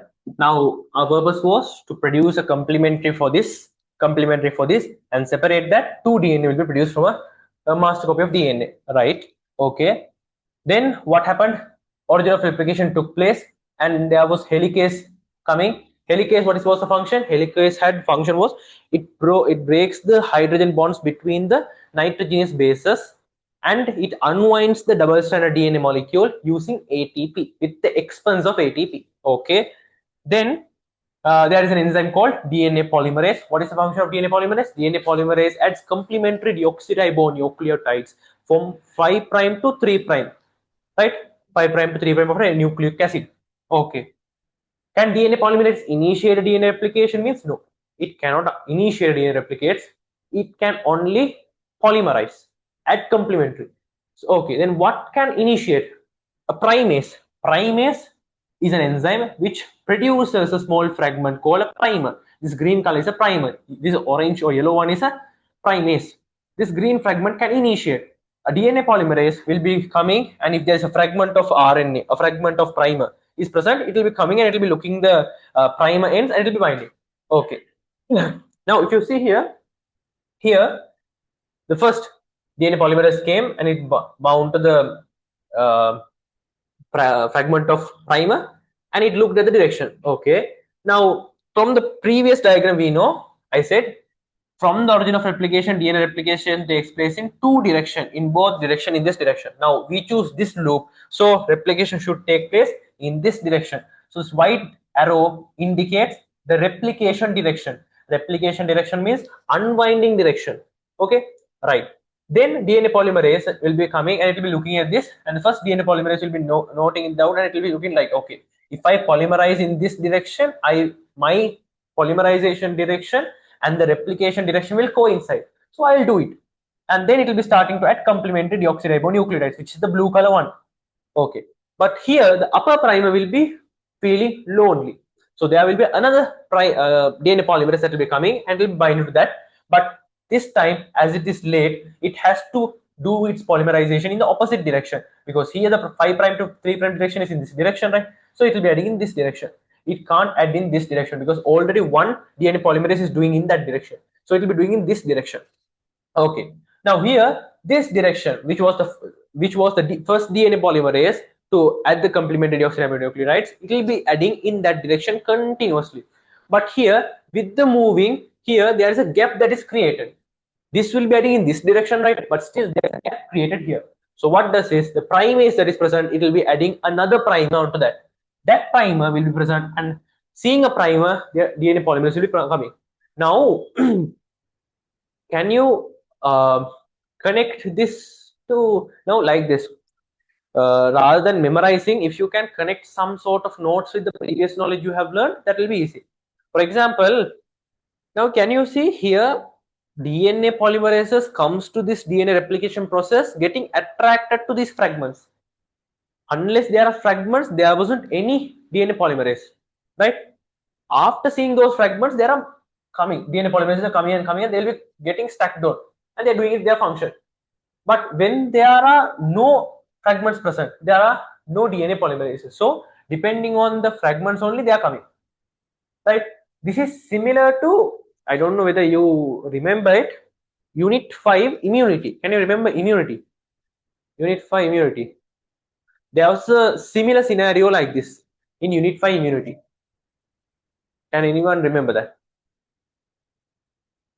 If you can't remember, no issue. You remember, just drop a message.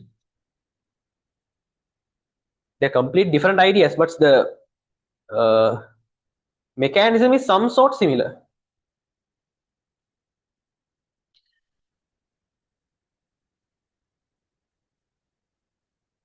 Can anyone remember?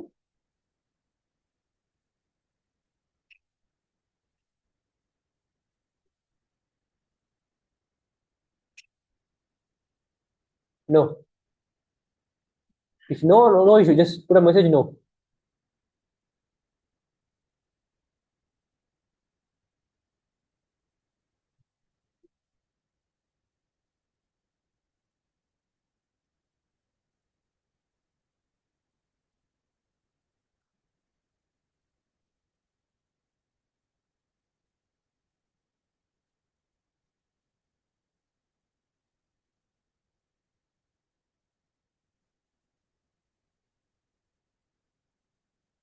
Okay.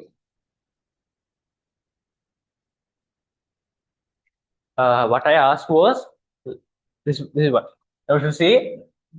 I said DNA polymerases, they have all sort of potential in them, but still they want a startup for the DNA replication. So they are waiting for a startup. Okay. When there is a primer that is added, they come soon as possible and they'll be adding the polymerizing activity. Right? Here also, now the DNA polymerase is adding and it will be completely adding the deoxyribonucleotides, complementary ones. If you see here they are adding, here there is a gap. When a primase adds a primer, only there is a polymerase that is coming, DNA polymerase, right? Now, can you see DNA polymerases are more attracted towards primers. If there are primers, they are going to that place and they are doing their function. If there is no primers, they are not waiting and they are not doing their function. They are a bit bored. If there is a fragment of primer that is located, they are doing their function effectively. They are getting attracted to that location, right? So wherever they are in the cell, they'll be getting attracted to the location. They'll be adding the complementary nucleotides. This mechanism, similar to this mechanism. Now, in A-level biology, one of my tip I can suggest you is rather than memorizing, if you can connect those scenarios, the mechanism that what we learn with the surrounding of us and with our previous knowledge. Sometimes it can be with some cartoons, movies, and if you can connect with those, you can understand that mechanism a bit better and efficiently. So I asked similar mechanism. We have seen this in Unit 5 under immunity. Can you remember that?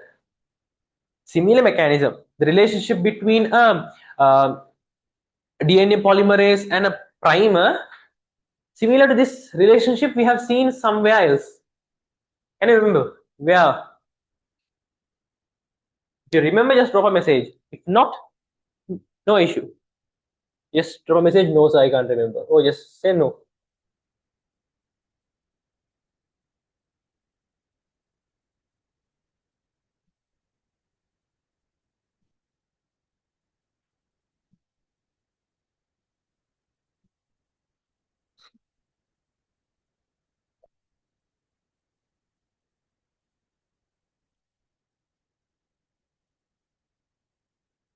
No. Okay, no problem. Can you remember in immunity, under inflammatory responses, mast cells, right? Mast cells will be producing histamine. Those histamine, what will do is, histamines are some sort of signaling molecules. They will be attracting macrophages and neutrophils. When they are now macrophages and neutrophils are normally they have function fighting in phagocytosis, but they will be still waiting in those locations until there is a huge problem. They'll be just looking and just they'll be waiting. But when mast cells produce histamine in excess, they'll be getting attracted to that location and they'll be moving those locations and they'll be starting to perform phagocytosis. Just because histamines are histamines are shown, so they'll be looking those occasions and they'll be just waiting. All right, there is a inflammation, there's a phagocytis happening. Okay, there is a problem. There's an injury that has taken place. Okay, fine, we'll be waiting here. And what happens is mast cells, they know that these macrophages and neutrophils, they're a bit bored. They won't be coming to the location as quick as the injury has taken place. So what mast cell do is, mast cells will be doing a mastermind plan. What it does is, it will be producing histamine in excess. that histamine acts as a signaling molecule. When histamines are produced, macrophages and neutrophils, they'll be looking, histamines are also there, right? Okay, then let's go and do our function, and they'll be coming. So similar to that, here also DNA polymerase can do the function, but still it needs some sort of motivation, some sort of encouragement. So it will be waiting.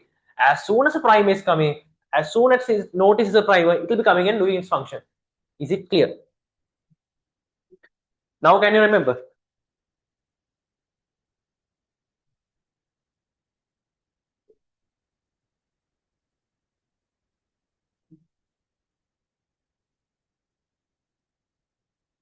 Right. You don't need to just remember like that itself. If you can remember in another manner, it's okay. Just when I was just now when I was just teaching that, I remembered that part. So I just thought of just saying to you all. Right now, okay. Now, is that clear? Now, same here. We say that complementary strands produced during DNA replication by DNA polymerase in the direction of replication is called leading strand.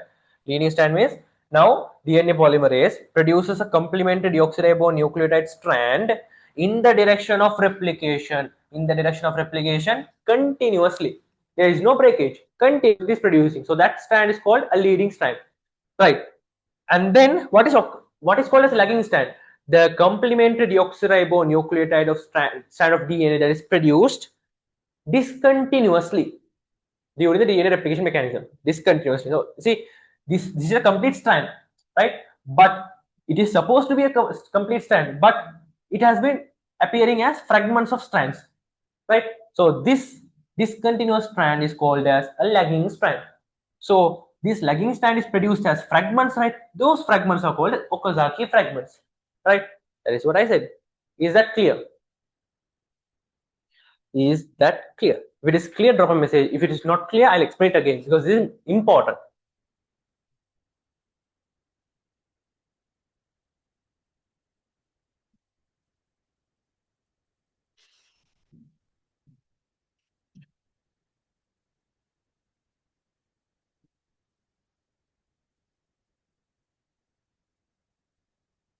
Is that clear?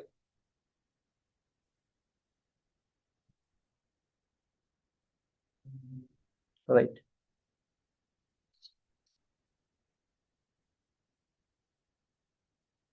Sure, right? Right. Okay. Then this is the idea. Now almost 90% of the processing done. Now let's go to the next one. What happens is uh, we know that the DNAs were looking like this. There was one. Yeah, yeah, yeah.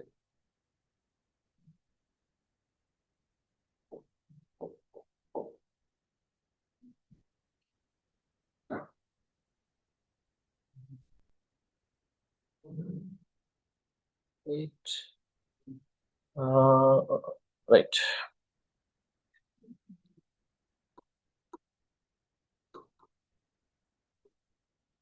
Right. Now what happens? There is a primer.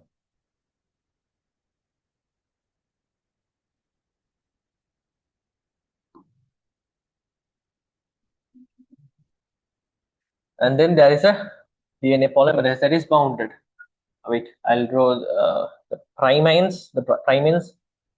I guess here it was 3. It is 5. It is 3, 5, 3, and here 5. Here 3, 5, 3, 5. Right. Okay. Now let's draw DNA polymerase.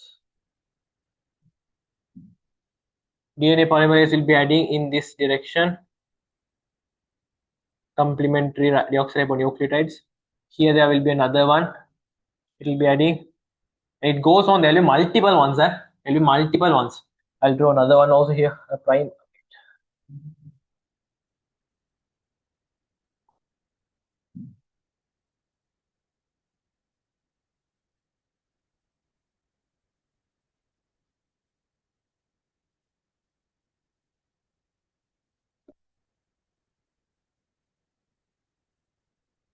right? Now here it will be adding in this direction. 1, 2, complementary, complementary. These will be completely complementary position, right? Now, can you remember I said there were two types of DNA polymerase, right? Can you remember? First one was polymerizing DNA polymerase. Second one was RNA primer removing DNA polymerase. Now the second type of DNA polymerase comes here. Now, if you see there is a DNA, right? Now you might feel this is a DNA strand. They have included a fragment of RNA which is called the primer. Now primer is a fragment of RNA, right? Now they have introduced a fragment of RNA. Now you can see it's a bit jumbled, right? It's not a complete DNA. It's not 100% DNA. There are RNA, there are DNA. So we can't have a DNA that is produced with impure DNA. Right? Impure DNA, we can produce impure DNA. So we have to remove these primers. So there comes the new guy. Who is it? RNA primer removing DNA polymerase.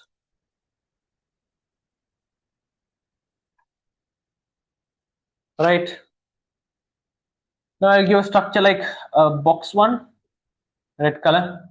Now these will be like some sort of, you can connect like they are looking like some wardens in hostels.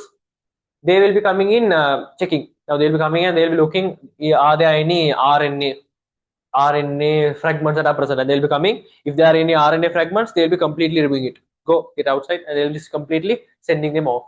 So they'll be coming, they'll be removing these, each and every of them will be removed. Right? Each and every primer will be removed.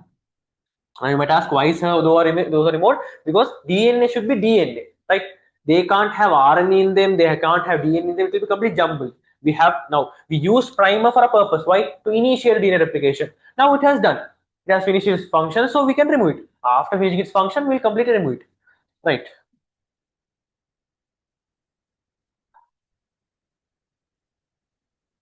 Right. I'll draw the next process here. After removing the primers, they'll be looking like this.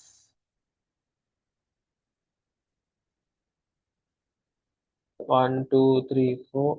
1, 2, 3, 4. 1, 2, 3, 4. 1, 2, 3, 4.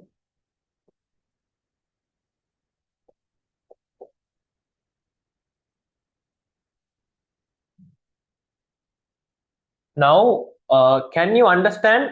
They are removed, right? Primers are removed. Now there will be a gap, right? Can you understand that green part? Wait.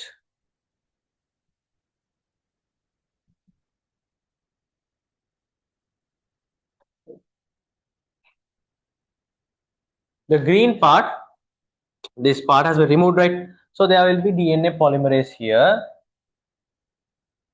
The polymerase will be at the same time the complementary strands will be present.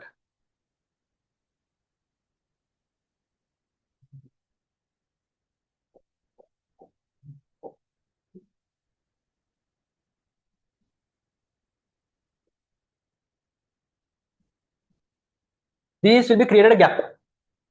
Right now, those red ones have removed those primers, and there's a gap that is created. Now there are these gaps. These gaps can't be present, right? Now DNA molecule with gaps, it is impossible. We can't keep gaps, right? Wait a minute.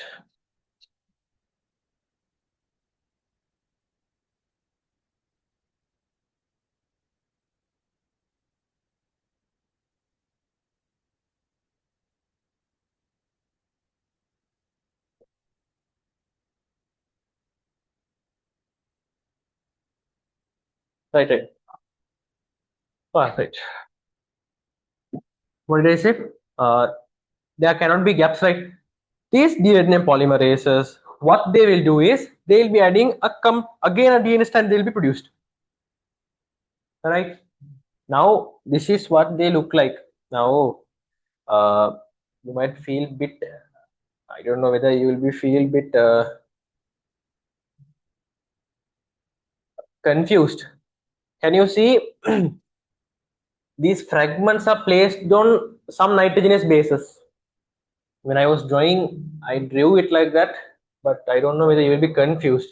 Just think these fragments are present on some nitrogen bases. There cannot be gaps, right? Those are present on some sort of fragments, right? Is it clear? Now, like this. Now, if you see this part, I'll take this.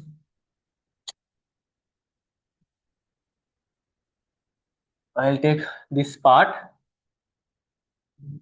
It will be looking like this. The strand will be present. Now, if you take adenine, guanine, thymine, cytosine, this fragment RNA primer will be contain. It has the bounded one will have the complementary of it. Adenine means uracil, guanine means cytosine, thymine means adenine, cytosine means guanine. Right? Now this is the primer. I said primers are RNA fragments. Is that clear? I forgot to mention that, so I don't know whether you will be confused with that. Now, normally those fragments are not placed in between gaps between two nitrogenous bases. There isn't gap, right? So they are not placed on those gaps. They are placed on the nitrogenous bases. Is that clear? If it is not clear, let me know. Is it clear for all?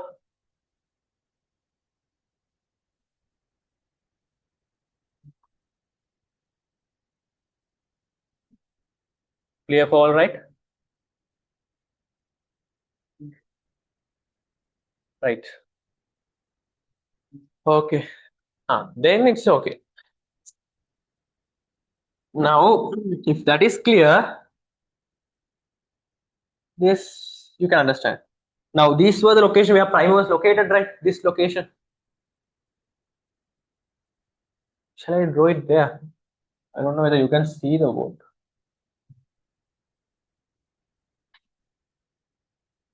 Right.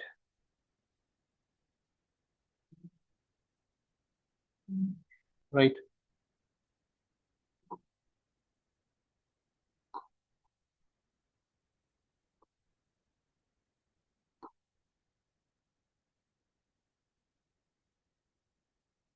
Right.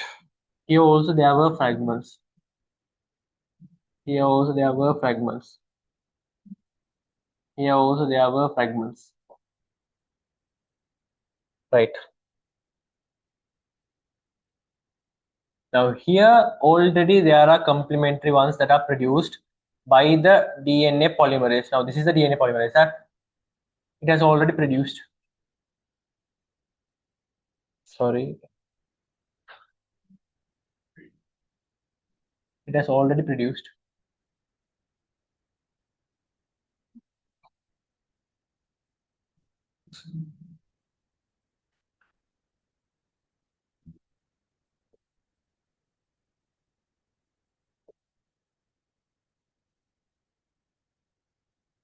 Right. It has already produced. Now this part, the smaller parts, these were the location where the primer was located. Right. I'll mention it in the different color.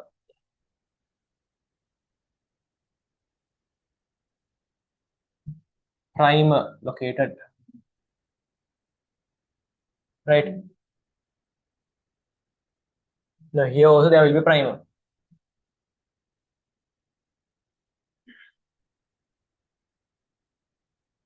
Here also the primer. These were the locations where the primer was located. Now the primers are removed. How? By primer removing DNA polymerase. Right. Now here DNA polymerase will be doing its as usual its function. Let me mark the prime ends. 3 prime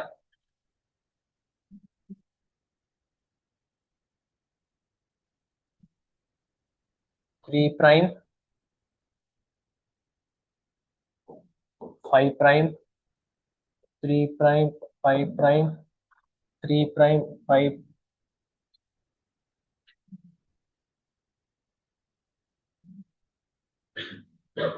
3 prime, here 5 prime, 3 prime, and here 5 prime. Right, 3 prime, here 5 prime, here 3 prime, here 5 prime. Right, right. Now, can you see? This is very, very important. Now there is a gap, right? There cannot be a gap, right? Now the DNA polymerase, can you see this DNA polymerase can fill that gap? This DNA polymerase 5 prime to 3 prime. So it can fill that gap, right? DNA polymerase main requirement, add complement deoxyribonucleotides from 5 prime to 3 prime. So it can fill that gap, right? Do you agree with me? There is a gap. Can it fill that gap?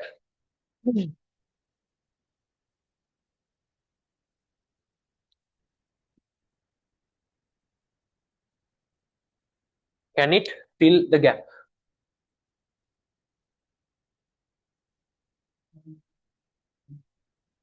Do you agree with me?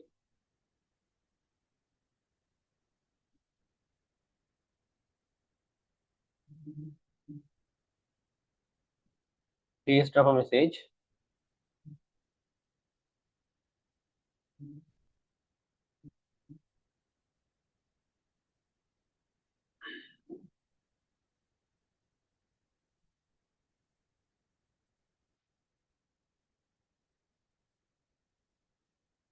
If you didn't understand, no issue.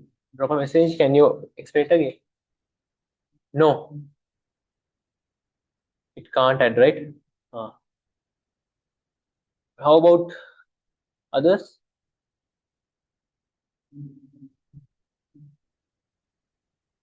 Why do you think it's no? A reason? Now those lollipop-like structures that I have drawn in the second structure, they are DNA polymerase, right? The green color marked parts are the location where originally the primers were located, right?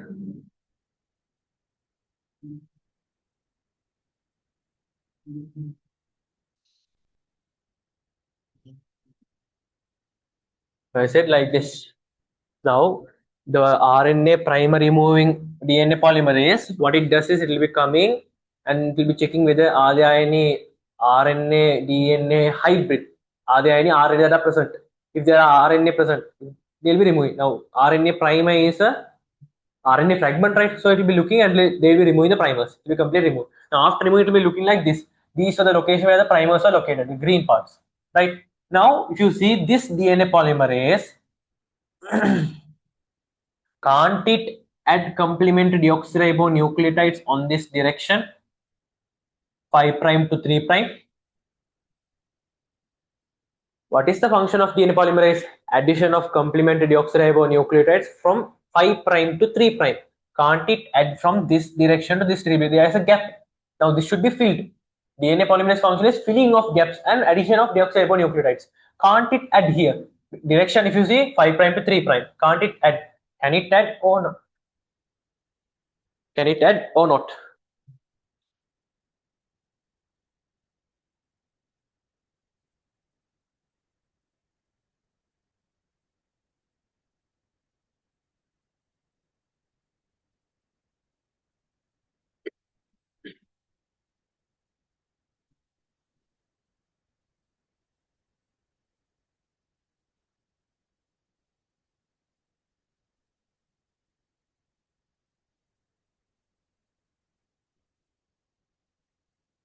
One student has responded. I want others. No issue. If you can't still understand, just let me know. I'll try to explain another way.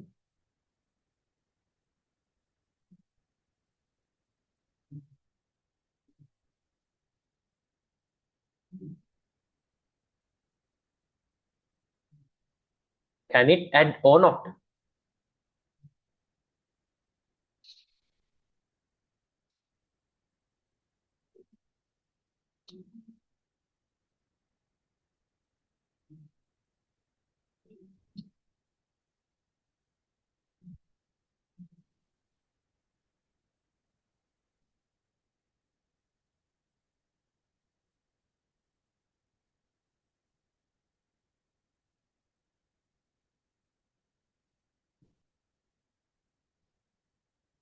Now, I guess you might feel like this.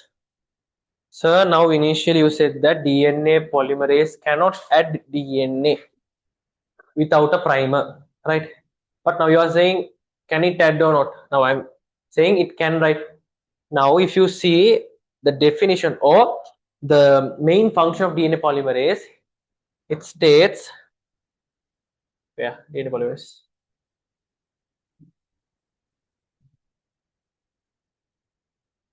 I mentioned, right? DNA polymerase will be adding complementary deoxyribonucleotides from 5 prime to 3 prime of an existing nucleic acid. That is the full form of it. I'll mention it there. Then it will be easy.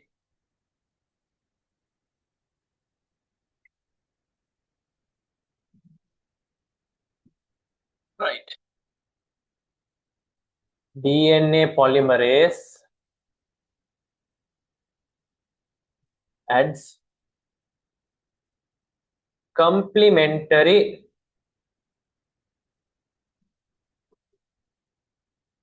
deoxyribonucleotides from 5 prime to 3 prime end of a existing nucleic acid,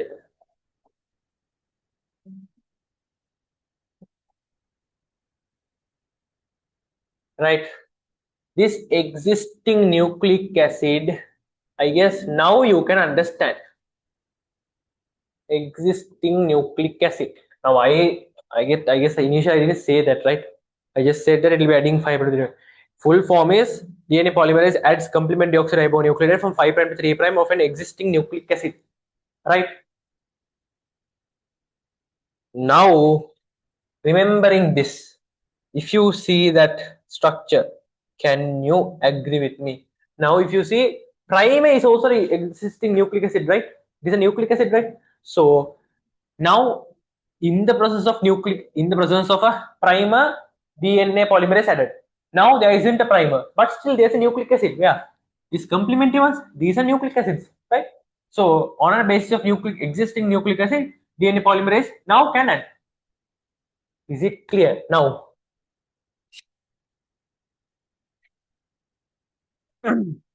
Initially, primer was present. Primer is a nucleic acid, right? Due to the presence of nucleic acid, which is a primer, from 5 prime to 3 prime, DNA polymerase added. Where? Here, it added from the primer because it's a nucleic acid from 5 prime to 3 prime. Here, now the primer is removed, but still there is an existing nucleic acid because they have formed. There is an existing nucleic acid. Now, can it complete this gap? Gap means I'm not meaning that it should correct here. I need to add complementary for these 4 bases. I should add. Will it add now?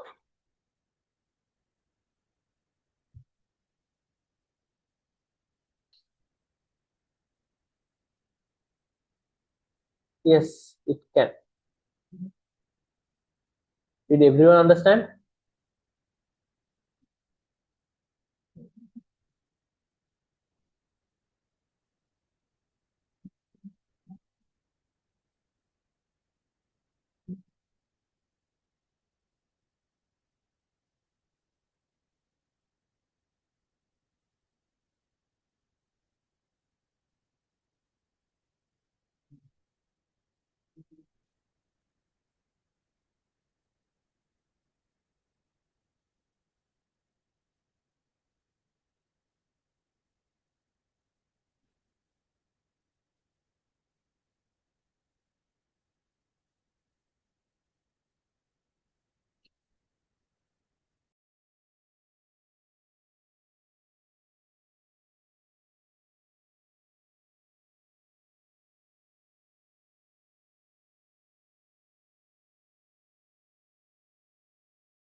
It's clear, right, Paul? Because with doubts you can't continue this part. If there are any doubts, let me know. I'll clear it. Right? Okay. Then I'll introduce what happens then.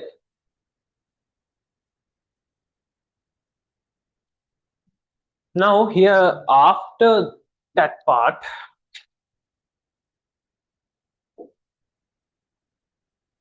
now if you see here, DNA polymerase will be starting to add its DNA complement deoxyribonucleotides, right? Because it is 5 prime to 3 prime, right? Okay. Now here there is a gap. Here also that will be adding, right? Okay. Now if you see here also it will be adding, right? Okay. Now if you see DNA polymerase, now it is attached, right? DNA polymerase will be, its function is over. Now it will be over, right? Now it will be moving off. Now, can you understand? Still, there will be a gap existing.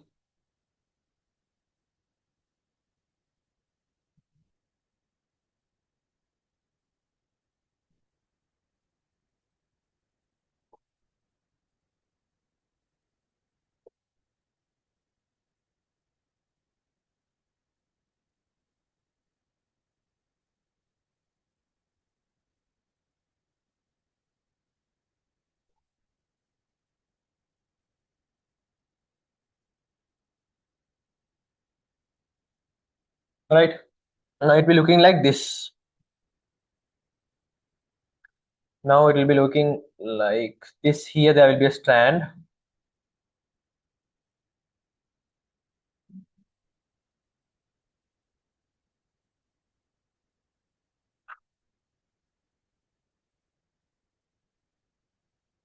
Here there will be a strand, and here there will be a strand.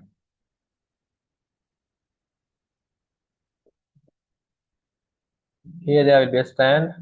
Here there will be a continuous strand.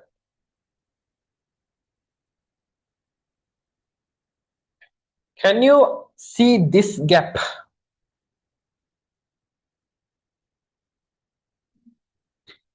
This gap. Sorry, this gap. This. Wait, I'll do what color to give.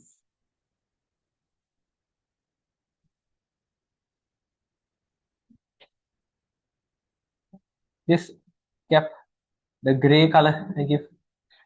Can you understand there is a gap here?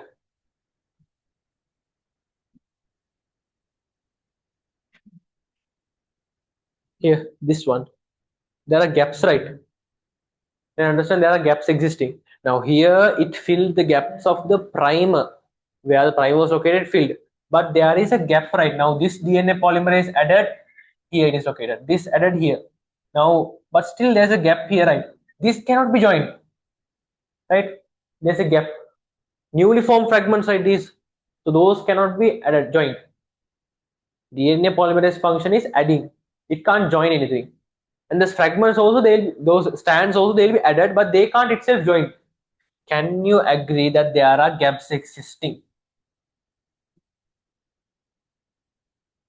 If you agree, drop a message yes.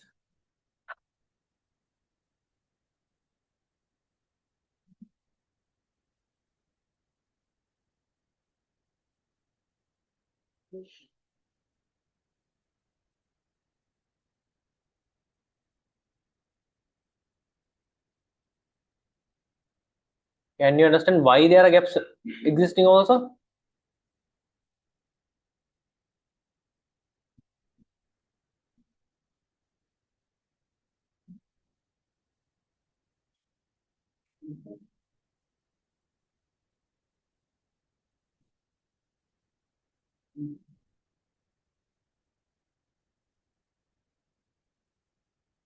Because those two fragments, now the gaps are existing, right?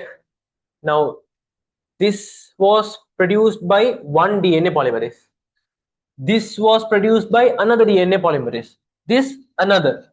This was completely by one, and this was on the opposite side. Is it clear? Wait, here there won't be a sorry. Here there won't be a gap. All right.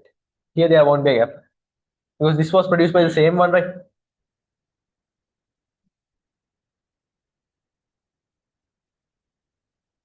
Sorry. This was produced by the same DNA polymerase, right? Here. Right. So here there will be gaps. Only on the between Okazaki fragments there will be gaps. Can you understand? Because here, like now, say this is a DNA polymerase, this is a DNA polymerase, this is a DNA polymerase, three different DNA polymerase. This was produced by one DNA polymerase. This was produced by one DNA polymerase. This was produced by one DNA polymerase. Now they can't join. They're different. They were DNA strands that were produced by different DNA polymerases. There are gaps between them. Is it clear? Just think this gap was the location where the DNA polymerase was standing. And so they won't be asking that precisely what is that location and those on, right? To explain a note between two strands, there is a gap, and we understand why it is located, why there is a gap that is created.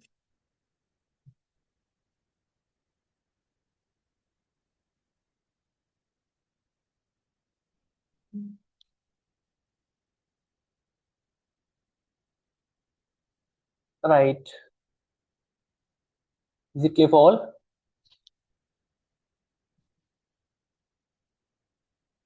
Yes, perfect.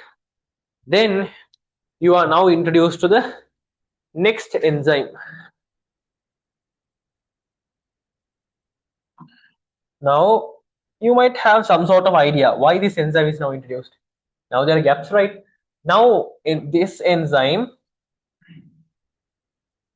is called DNA ligase. DNA ligase. This DNA ligase will be coming on to those locations. It will be looking on those DNAs that are produced, and it will be checking whether are there any gaps that are formed. If there are any gaps formed, it will be coming and it will be joining those gaps. It will be coming into this location here, and it will be doing a function like, have you seen Spider-Man? Um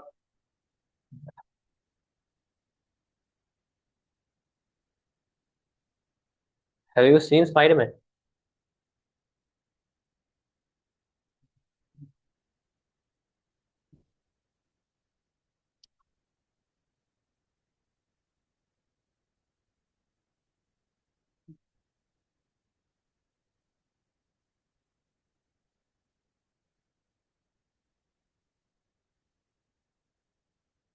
Yes. Oh no, I didn't know you. What they'll be doing is they'll be joining those two fragments, right? Here they'll be stretching that part, this part, and they'll be joining completely here. They'll be completely joining here. Can you just suggest what type of bond will be created? There are two different nucleic acids that are present. So nucleotides, two nucleotides are present. The bond that is formed would be a phosphodiester bond, right? So here a phosphodiester bond will be formed. Now DNA ligase will be present. Now here there would be a strand, here there would be a strand. It will be joining by making a phosphodiester bond. It will be joining them. So this is called a phosphodiester bond. This type of bond is not new for y'all. You have studied this under unit 2, phosphodiester bonds. Right. Now the DNA is completely filled. Now finally the final outlook would be like this. Final outlook will be looking like this.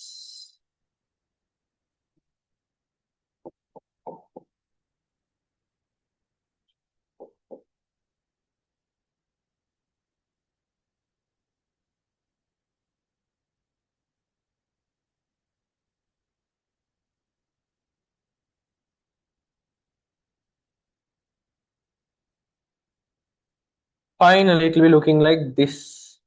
A complete strand of DNA here, and below also it will be looking like this. Right. Now, from that part, they'll be separated. There will be two DNA now. Can you understand? This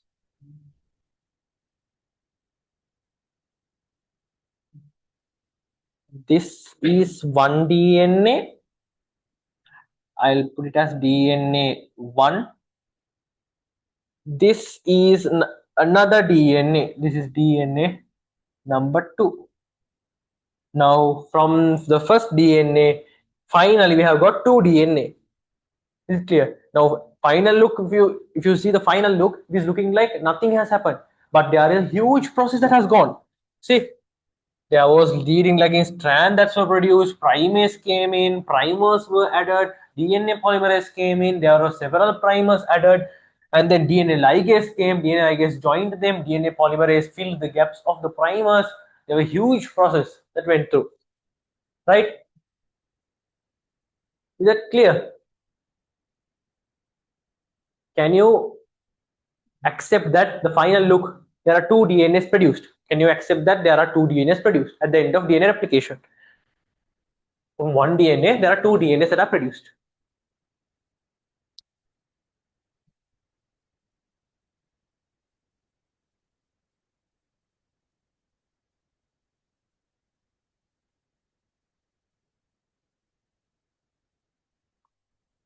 Right.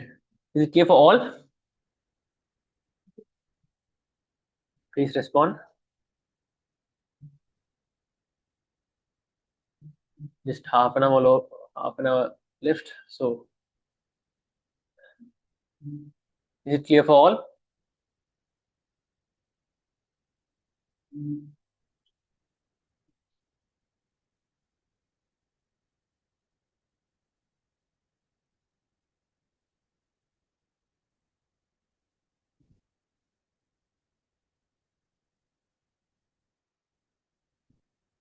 Is it clear?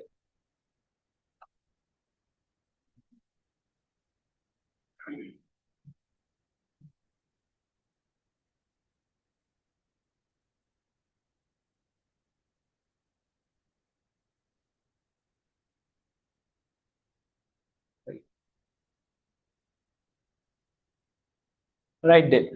There is only one more enzyme and one more protein to be introduced, and then the lesson is done.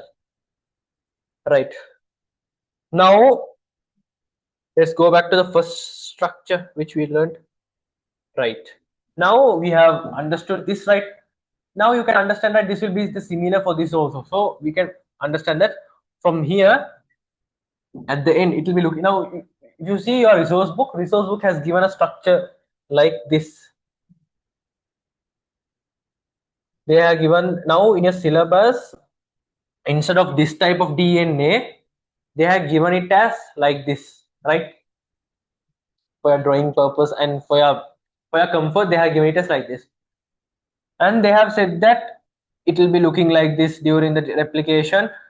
They are taking one loop like structure. And then with the replication process, they have drawn few additional segments here. They have drawn, it will be looking like this, and finally at the end, see that final structure at the final point, it will be looking like this. Here one and here one. Two DNAs will be produced. Here there will be a complementary DNA that is produced. Here another complementary DNA will be produced. And there will be two DNAs produced. Just check your resource book, they have given this structure.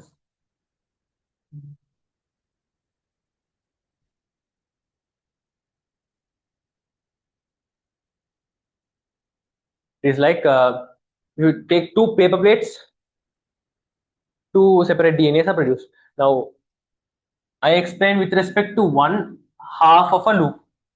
You can think about the other half too. Then it's a complete two DNAs separated at the end. right? Because from the upper part one DNA, from the below part another DNA. After now, you should not think like this, sir. At the origin of replication, they are cut. Don't think like that. They are not cut. For the origin of replication, there is just some trace of cutness. Right? They have just introduced a cut, right? A temporary one. After the complete sequence is finished, it will be joined, and there at the end, from the upper strand there will be one DNA, lower strand another DNA. At the end, it will be two DNA separated, like two paper plates, right? Is it clear? Right? It's clear. Drop a message. Let's move on quickly. Quick.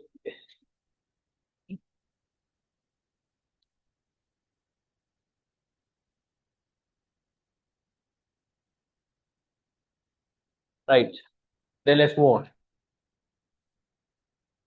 Now, can you understand that?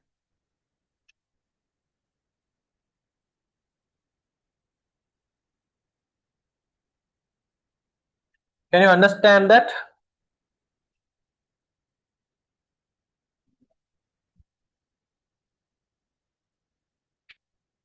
Can you understand that when there is a unwinding take place? Now here, at this point, what I said a specific word for this point, right? Replication fork. Now, when the unwinding takes place at that point junction, can you see at a certain other point there can be twisting taking place? Uh, just assume a wire in this DNA format. When you are unwinding a wire, there can be a winding taking place at any point. There can be at any point there can be a some sort of gataga pitch, some sort of a strain can be created, right? So that, can you accept that? Now here there would be unwinding taking place at that point. Due to that unwinding created, there can be a strain created, right? It just will assume here, if that strain is created here, if that strain is created here, there is another enzyme that is functioning. That enzyme is called topoisomerase. Topoisomerase. What is its function? It will be coming to the location where the strain has created, and it will be introducing a break. It will be breaking that point, unwinds the strand, relieves the strain, and it will be resealing it with phosphodiester bonds. That is its function. If there is any strain, if there is any winding taking place at another location, topoisomerase will be coming. It will be introducing a break. It will be unwinding the DNA, and it will be relieving the strain, resealing it. That's its function, right? Another type of protein is present. Now, this is the final one. After this, enzymes and proteins that are introduced for us are done. Now, the DNA is separated, right? Hydrogen bonds are here broken with the help of helicase. But still, can you understand that still they can tend to react? Hydrogen bonds are broken, but still they can tend to react. They are complementary, right? So they can tend to react.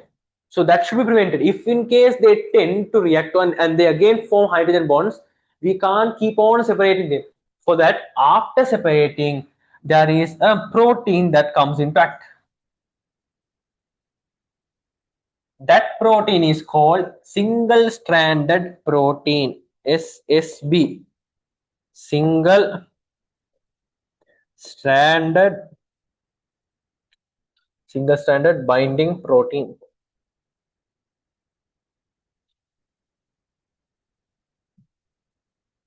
Right? What they will do is they will be binding to the strands, and they will be exerting a force away from each other, and they'll be preventing from repairing, and they'll be stabilizing them, right? That is their function, right? I'll again explain what we have learned today. We have introduced certain new types of enzymes and proteins. First one was DNA helicase. What is its function? DNA helicase, what it does is it will be unwinding the DNA strands by breaking the hydrogen bonds between them with the expense of ATP energy, right? Okay. Then the second one was DNA polymerase. DNA polymerase, there are two types: polymerizing DNA polymerase, RNA primer removing DNA polymerase. Polymerizing DNA polymerase will be adding complementary deoxyribonucleotides from 5 prime to 3 prime end of an existing nucleic acid. That's an important point. Existing nucleic acid. Okay, and then primary DNA polymerase. After the complete process is finished, these RNA fragments are not eligible to remain in the DNA strand, so they should be removed. So DNA polymerase, RNA primary DNA polymerase will be coming to the location. They will be removing those fragments. So there is a gap that is created. So what it does is DNA polymerase, the polymerizing DNA polymerase that are present in that location, they will be adding those complementary deoxyribonucleotides and will be filling the gap. Still, there will be some gaps that are created. Why? Because there are three different DNA polymerases, different DNA polymerases, different deoxyribonucleotides. So there will be a gap that is created. That gap is sealed by an enzyme called DNA ligase. That will be sealing by making phosphodiester bonds. Another type of enzyme called topoisomerase. Topoisomerase is a type of enzyme which relieves the strain that is created during the unwinding of DNA. Can you understand? Helicase and topoisomerase are somewhat acting parallelly. When helicase unwinds, topoisomerase detects there is somewhere in the DNA there is a strain created. So it will be moving to that location and it will be relieving the strain. Right? And last is single strand binding proteins. The separated DNAs, now these separate DNA should be prevented from coming in contact with each other. So that is done by single strand binding proteins. They will be preventing their repairing by stabilizing them. Right? Okay. Now, can you understand that? Can you understand that? Yeah. From each black strand also existent strand. From each strand, there is an another complementary strand is produced, right? So we can say that this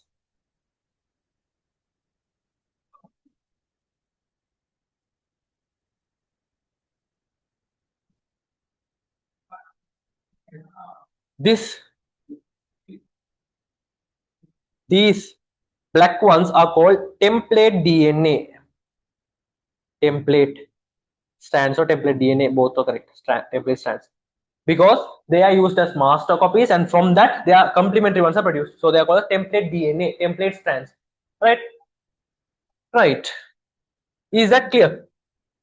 That's what comes under DNA replication, a simple process. Right? Final one, I'll give a summary. Before that, there is a small portion, a comparison portion. So if this complete process is clear, I'll move on to the comparison process and we'll finish it off the lesson. I mean the topic.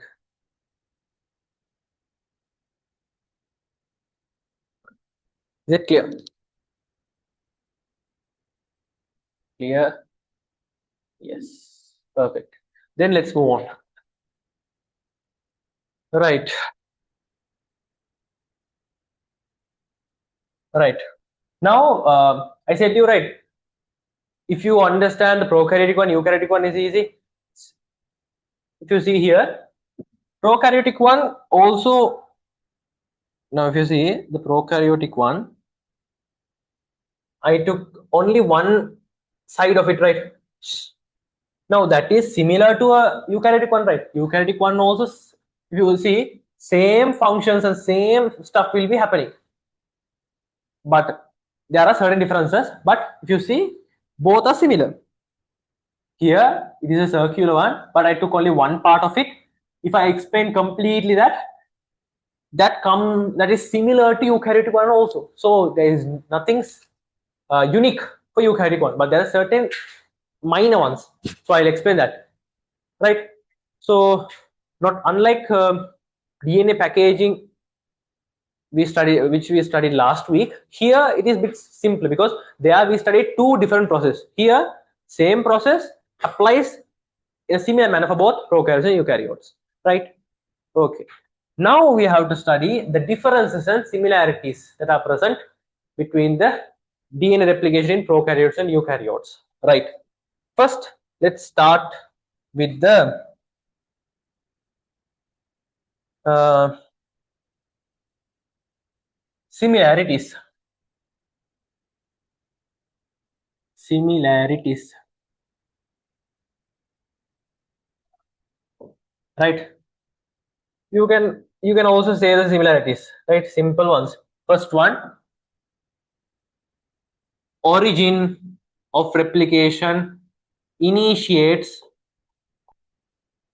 initiates DNA replication. This happens in both prokaryotes and eukaryotes, right? Second one, DNA polymerase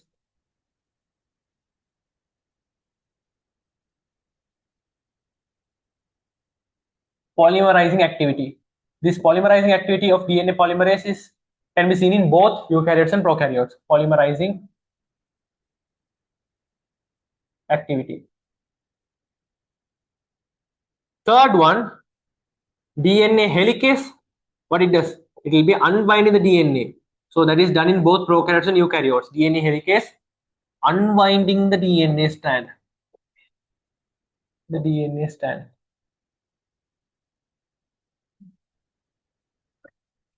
Right.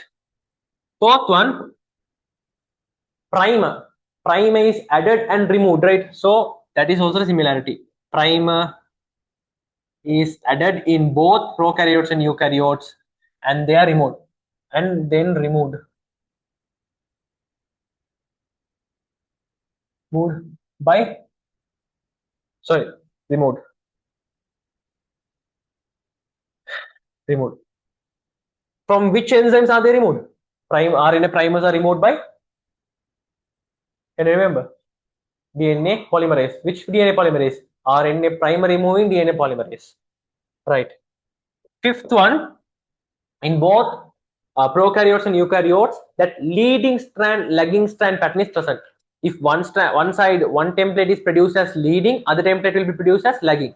So leading and lagging strand pattern pattern in replication.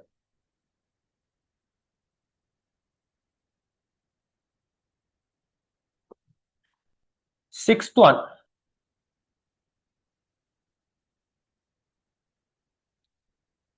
DNA ligase. In both of them, those fragments that are formed are joined by the DNA ligase. Joins the newly synthesized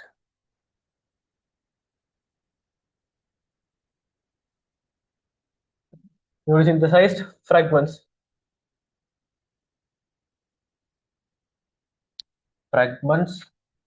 of DNA. And last one is topoisomerase,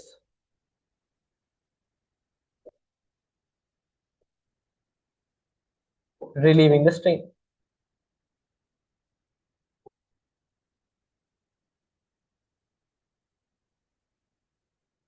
Right. These are the similarities. First one, origin of replication initiates the DNA replication, can be seen in both similarities in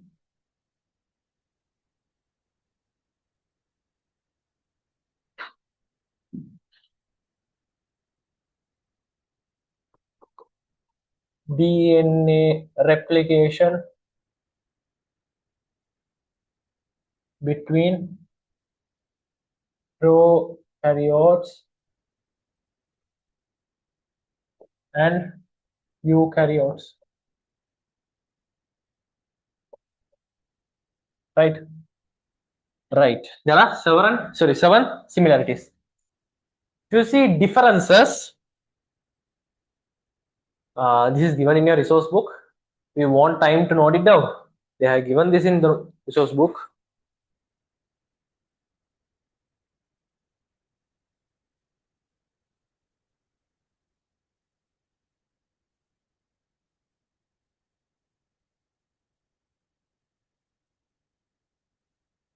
We want time to note it down.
Right.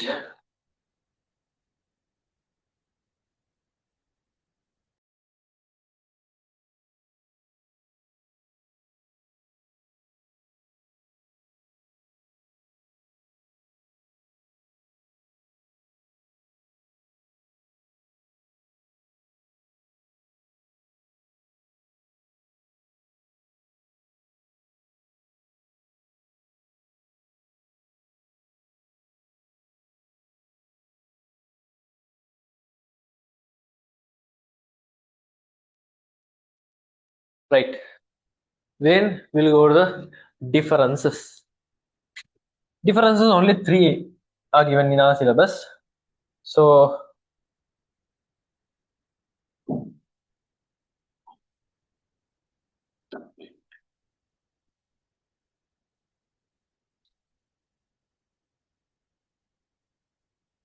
differences. You see the differences. Differences first one. Can you see differences mean DNA replication? Can you you have come across this word DNA replication before unit 7 also. Can you remember? I'm sure you have um, heard this word before this lesson, before unit 7. In unit 2, you have learned this part, DNA replication. Can you just recall that? Where did you learn it? Can you remember cell division?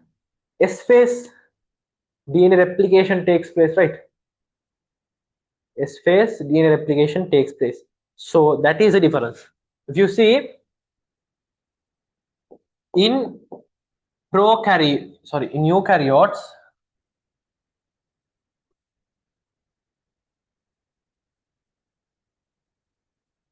in eukaryotes, DNA replication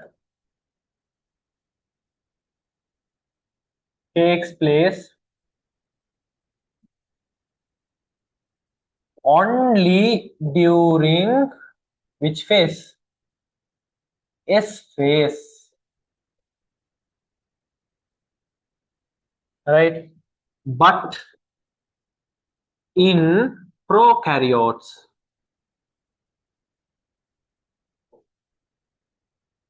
DNA replication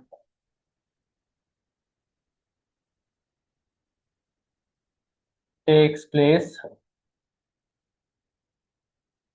continuously in the life cycle or the cell cycle. Right, that is one difference. You see the second difference. Now, if you see compared to, they haven't given the dimensions, but they have said that eukaryotic DNAs are a bit larger than prokaryotic DNA. Prokaryotic DNA, circular DNA. If you draw, we can assume that circular DNA is a bit larger, but dimension-wise, eukaryotic ones are larger, it seems. So they are saying that DNA polymerase, DNA polymerase used in eukaryotic DNA replication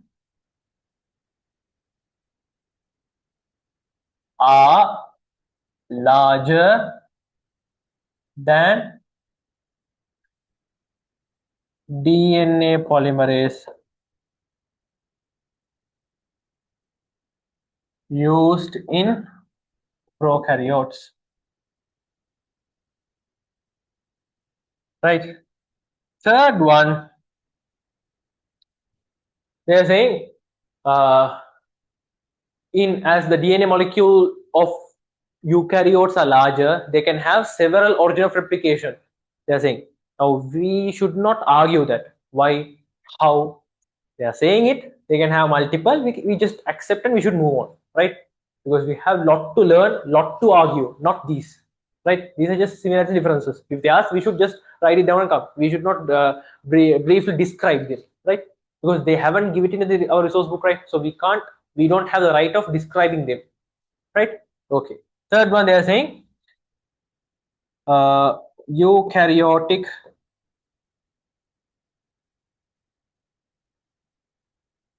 in sorry d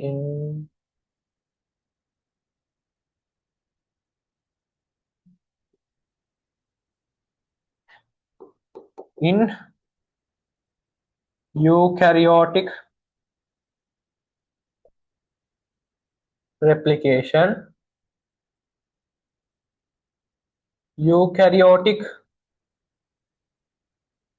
DNA can have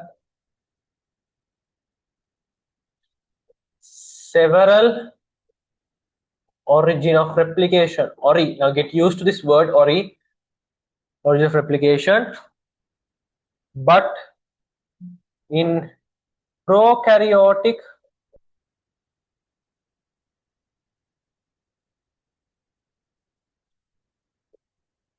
replication, only one.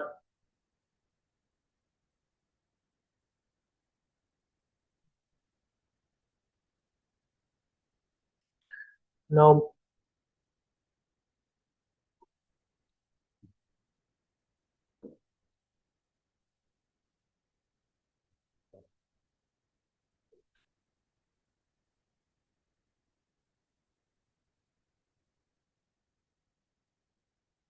right, these are differences.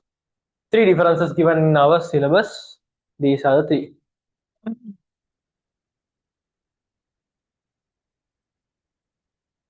Right? We want time to note it down.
Right. Then simulators are done, differences are done. There is only a small portion left, right? Uh, I don't want to keep it to accumulate for tomorrow's class. Tomorrow's class will start a new topic, genes, operons, those stuff. I want it to finish it off. Is it okay if I finish it off? A small portion, almost half page, that DNA repair and its significances. Small portion. If it is okay for all, I'll do it. No, if it is tired means I'll do it for tomorrow.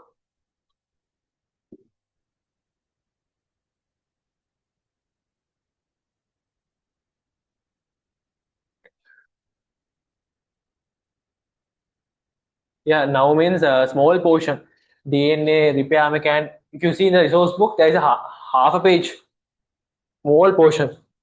If you complete that one, we can start a new topic tomorrow. So, is it okay for all? Sure. Right then. Let's then do that and finish it off. Right. Okay. Now, what we have learned so far is how DNA is done. Right. DNA is protect. DNA is replicated and produce multiple copies.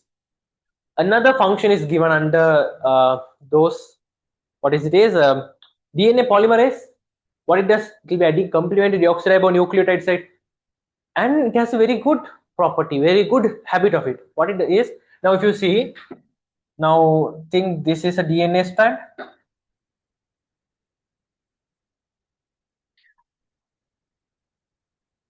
Now here it is adenine, adenine, thymine, guanine, guanine, right? Now DNA polymerase is coming. Now its function is adding complementary deoxyribonucleotide site. Now it will be adding here thymine, thymine, adenine, cytosine, cytosine. This is the complementary strand.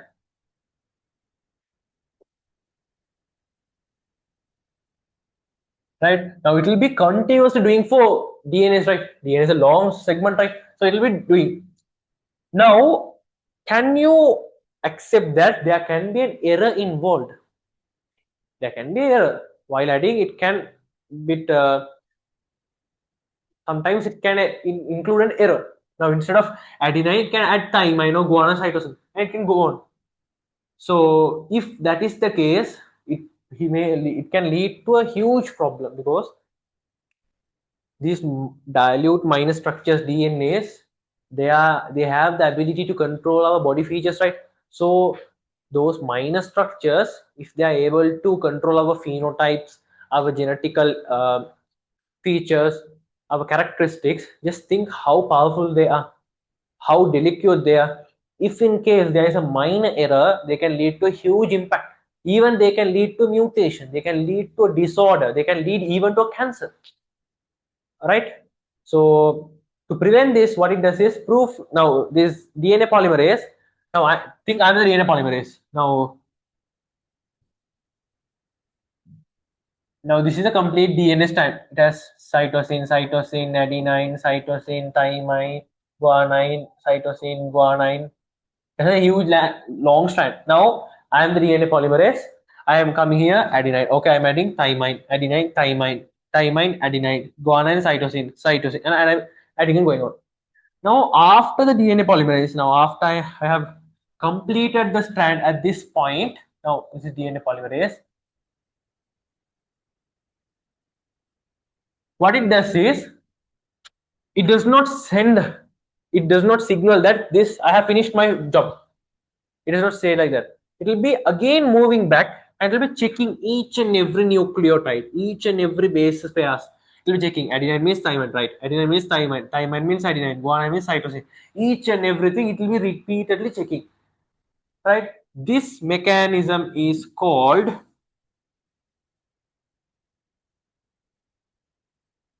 proofreading mechanism.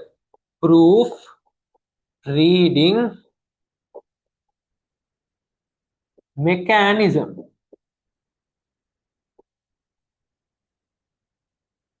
right? Due to this proofreading mechanism, now normally they have given a value, set value, that DNA polymerase normally carries error-free DNA replication, 100% error-free. But in case if there is an error occurs, it can take place in 1 in 10 to the power 5. That means now if it produces 10 to the power 5 nucleotide bases correctly, if you go through them, there can be one error in it. So for 1 10 to the power 5 nucleotide base pairs, one error can occur.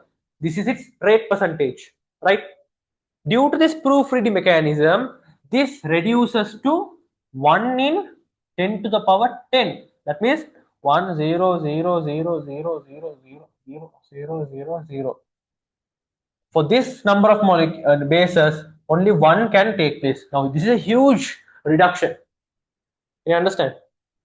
Normal DNA polymerase carries error-free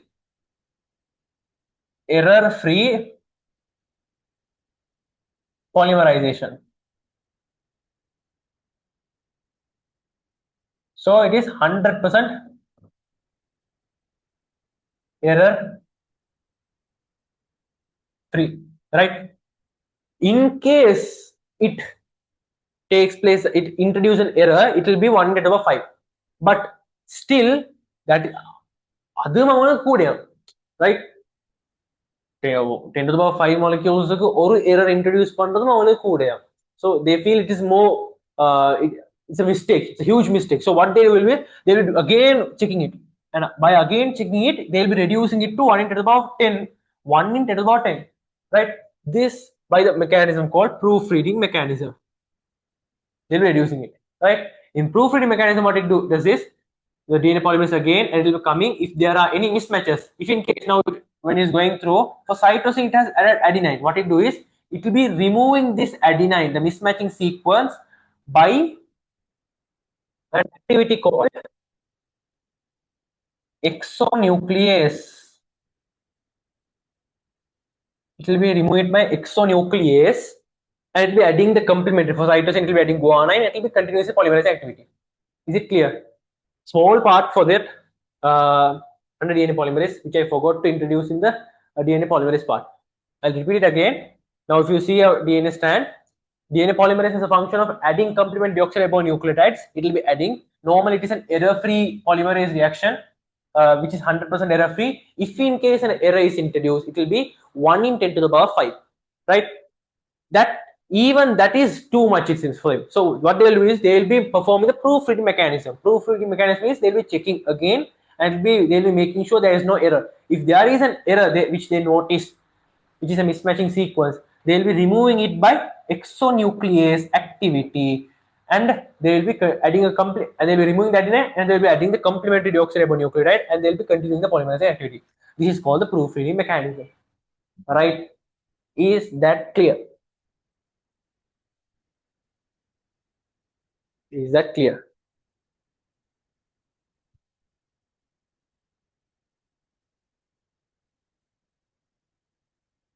Yeah. Okay. Perfect. Right.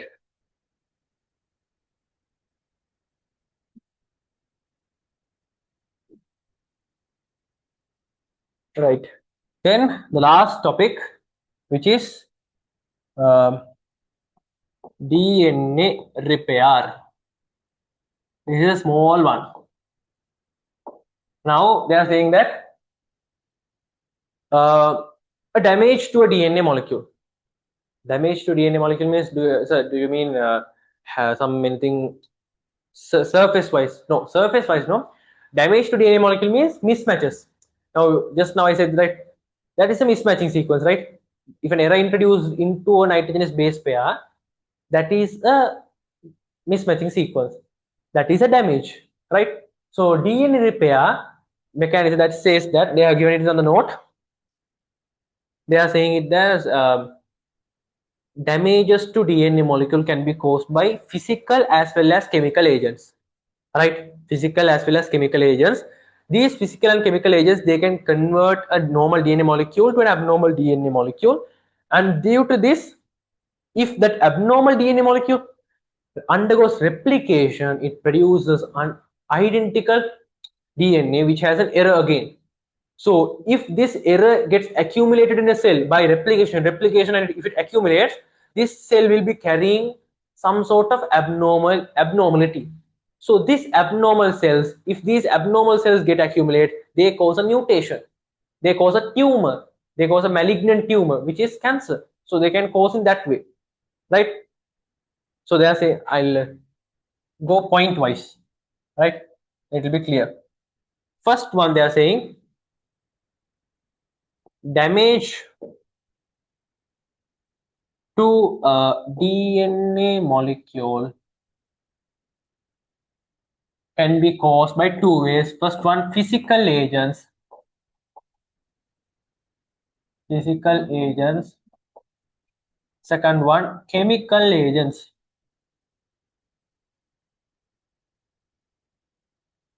All right. Second one,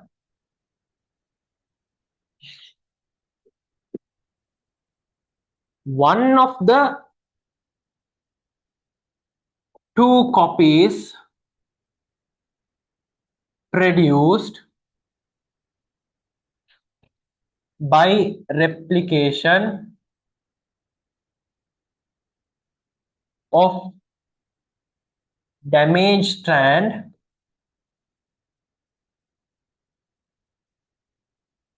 can have an abnormality.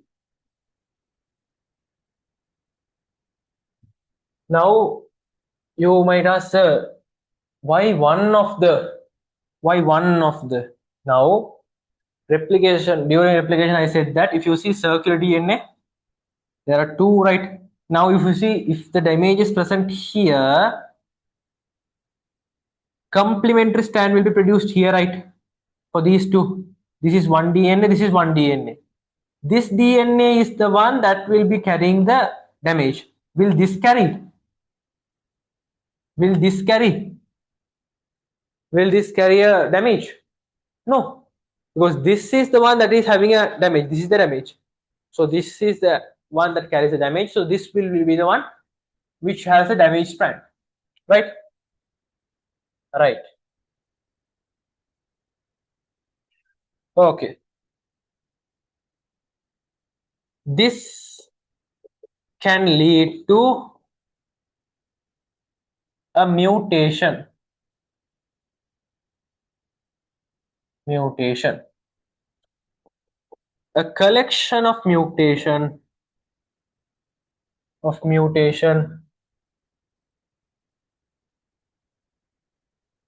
makes a cell malignant. Malignant means cancer. It can cause an abnormal cell or cancer, right? If in case this mutation is present in a gamete, if this damage is present in a gamete cell, now it has a huge impact. Why? This gamete can be transferred to the next generation for the offspring, right? So it will be affecting them. Sometimes it can affect to the next generation. Next generation can affect a huge a chain of generations. So that is one point. They're saying if in case mutation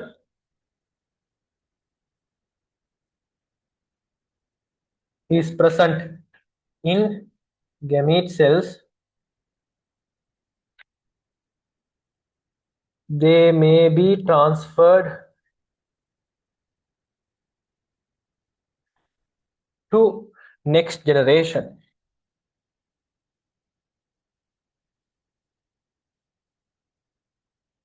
Next generation. This causes distortion in DNA molecule. Do you agree with that? They will be causing distortion in DNA molecule, it seems. Distortion means the nature has been changed. Why? Abnormal molecules or mismatching sequences are created. So the normal feature, the structural feature they have won't be present.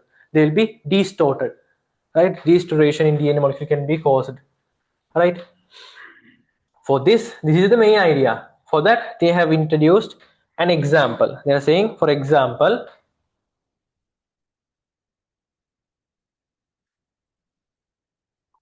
to explain this, they are introducing this example. You know UV radiation, right? The UV radiation which is exposed through the sun. Normally, this UV radiation consists of certain excess amount of thymine bases, thymine, which we learned on a DNA, thymine. So normally they contain thymine bases. So what it does is, when we expose to excess of UV radiation, excess of thymine gets accumulated in our body. That gets penetrated and attacks the DNA. So normally if you see a DNA molecule, it contains adenine, thymine, guanine, cytosine or something. This excess of thymine will be removing the other structure, and it will be desperately, harshly, it will be entering into the DNA and it will be accumulating the thymine content. So these are mismatching. So for relevant thymines, we don't have adenine bases, right? Complementary. So that is a mismatching. So the DNA's molecule shape will be changed, its nature will be changed. This will be affecting, it will be hugely affecting. So now can you understand why they say exposing ourselves to UV radiation can cause cancer? Exposing for excess UV radiation causes excess penetration of thymine bases. These thymine bases will be distorting the DNA molecule. If they distort the DNA molecule, this can cause a damage to a DNA molecule. If damage to a DNA molecule is caused, they will be making a cell a malignant cell, which is a cancer cell. That is how a cancer is formed due to UV radiation, right? Okay. And they are saying, if this is the case, how can we prepare? How the body reacts for it to prevent this mechanism? There is a mechanism called DNA repair mechanism. from the topic itself, this is DNA repair mechanism. What it does is there are certain enzymes called DNA repair enzymes. Right? These enzymes will be removing those and they'll be making the DNA more simpler. What it does is there is an enzyme called nuclease. Nuclease. Now don't confuse this with exonuclease. Where did we go through new exonuclease? Exonuclease during proofreading mechanism. DNA polymerase removes the mismatching sequence by an activity. This is an activity. By an activity called exonuclease. Exo means out. Nuclease means nucleotide base pairs. Removal of nuclear base pairs. So it is an activity. How DNA polymerase removes the mismatching sequence.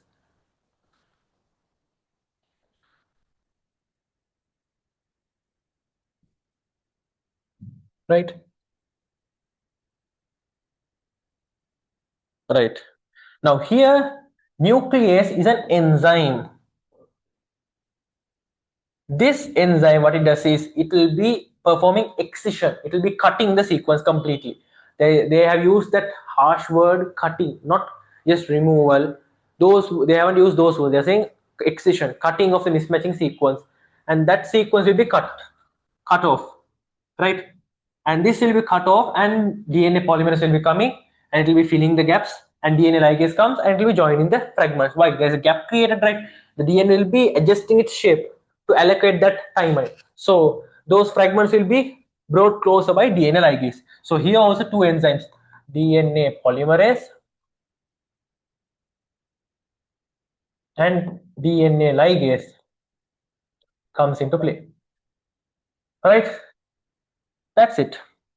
So once again, DNA repair mechanism. Damage to a DNA molecule can be caused by two agents, physical agents, chemical agents. One of the two copies produced by the replication of damaged strand can have an abnormality. Why one? Why they have mentioned one? One means if you see a DNA molecule, the DNA molecule loop will be looking like this. Now from the upper strand, if you see here, there is a just think here there is a abnormality, there is a mismatching sequence. This is the mismatching sequence. The complementary sequence that is produced. Now I taught you that here one will be produced, here one will be produced, right? If you can't remember, let's go back again. Here, see, can you understand that? Right. So, right. Here, this is one DNA. This is another DNA. So, this will carry a abnormality, right? Will this carry? No, it won't be carrying, right? That is what they mean. Third one, this can lead to a mutation. Yes, it can cause a mutation. A collection of mutation makes a cell malignant, which means it can make a normal cell to a cancer cell, no abnormal cell, right? If in case mutation is present in the gamete cells, they may be transferred to next generation, causing distortion of DNA molecule. It will change in the shape of the molecule, right? And then last one, they give an example for that, the exposure to UV radiation. UV radiation contain excess of thymine bases. Those thymine bases penetrate and enters to DNA molecules, and they'll be allocated some.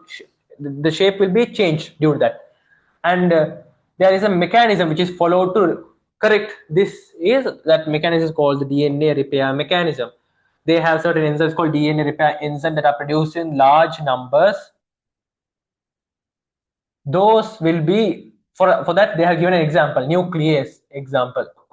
This nuclease enzyme will be cutting and removing the complete mismatching sequences, and there will be a gap that is created, and the complementary deoxyribonucleotides will be added by DNA polymerase, and the gaps that are created will be joined by DNA ligase by making phosphodiester bond.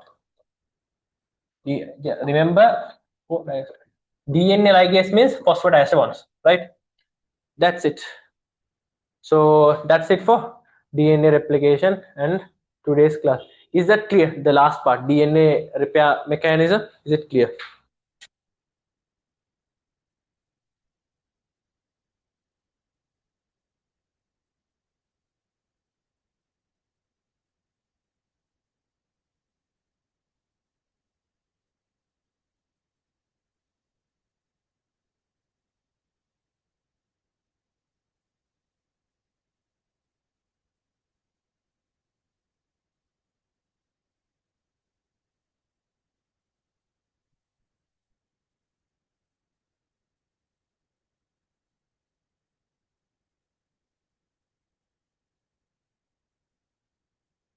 Right. Right then, uh, go through the notes, and if there are any doubts, tomorrow we have in the class, physical class, at Centrix from 3 to 5:15. Because of the Ramadan, time has been scheduled 3 to 5:15. So I just read the notes, or read the resource book, the notes that are given under the topic DNA replication until DNA repair and its significances. And if there are any doubts, uh, tomorrow let's discuss that. Right? Okay then. That's it for the day. Thank you for joining, and goodbye.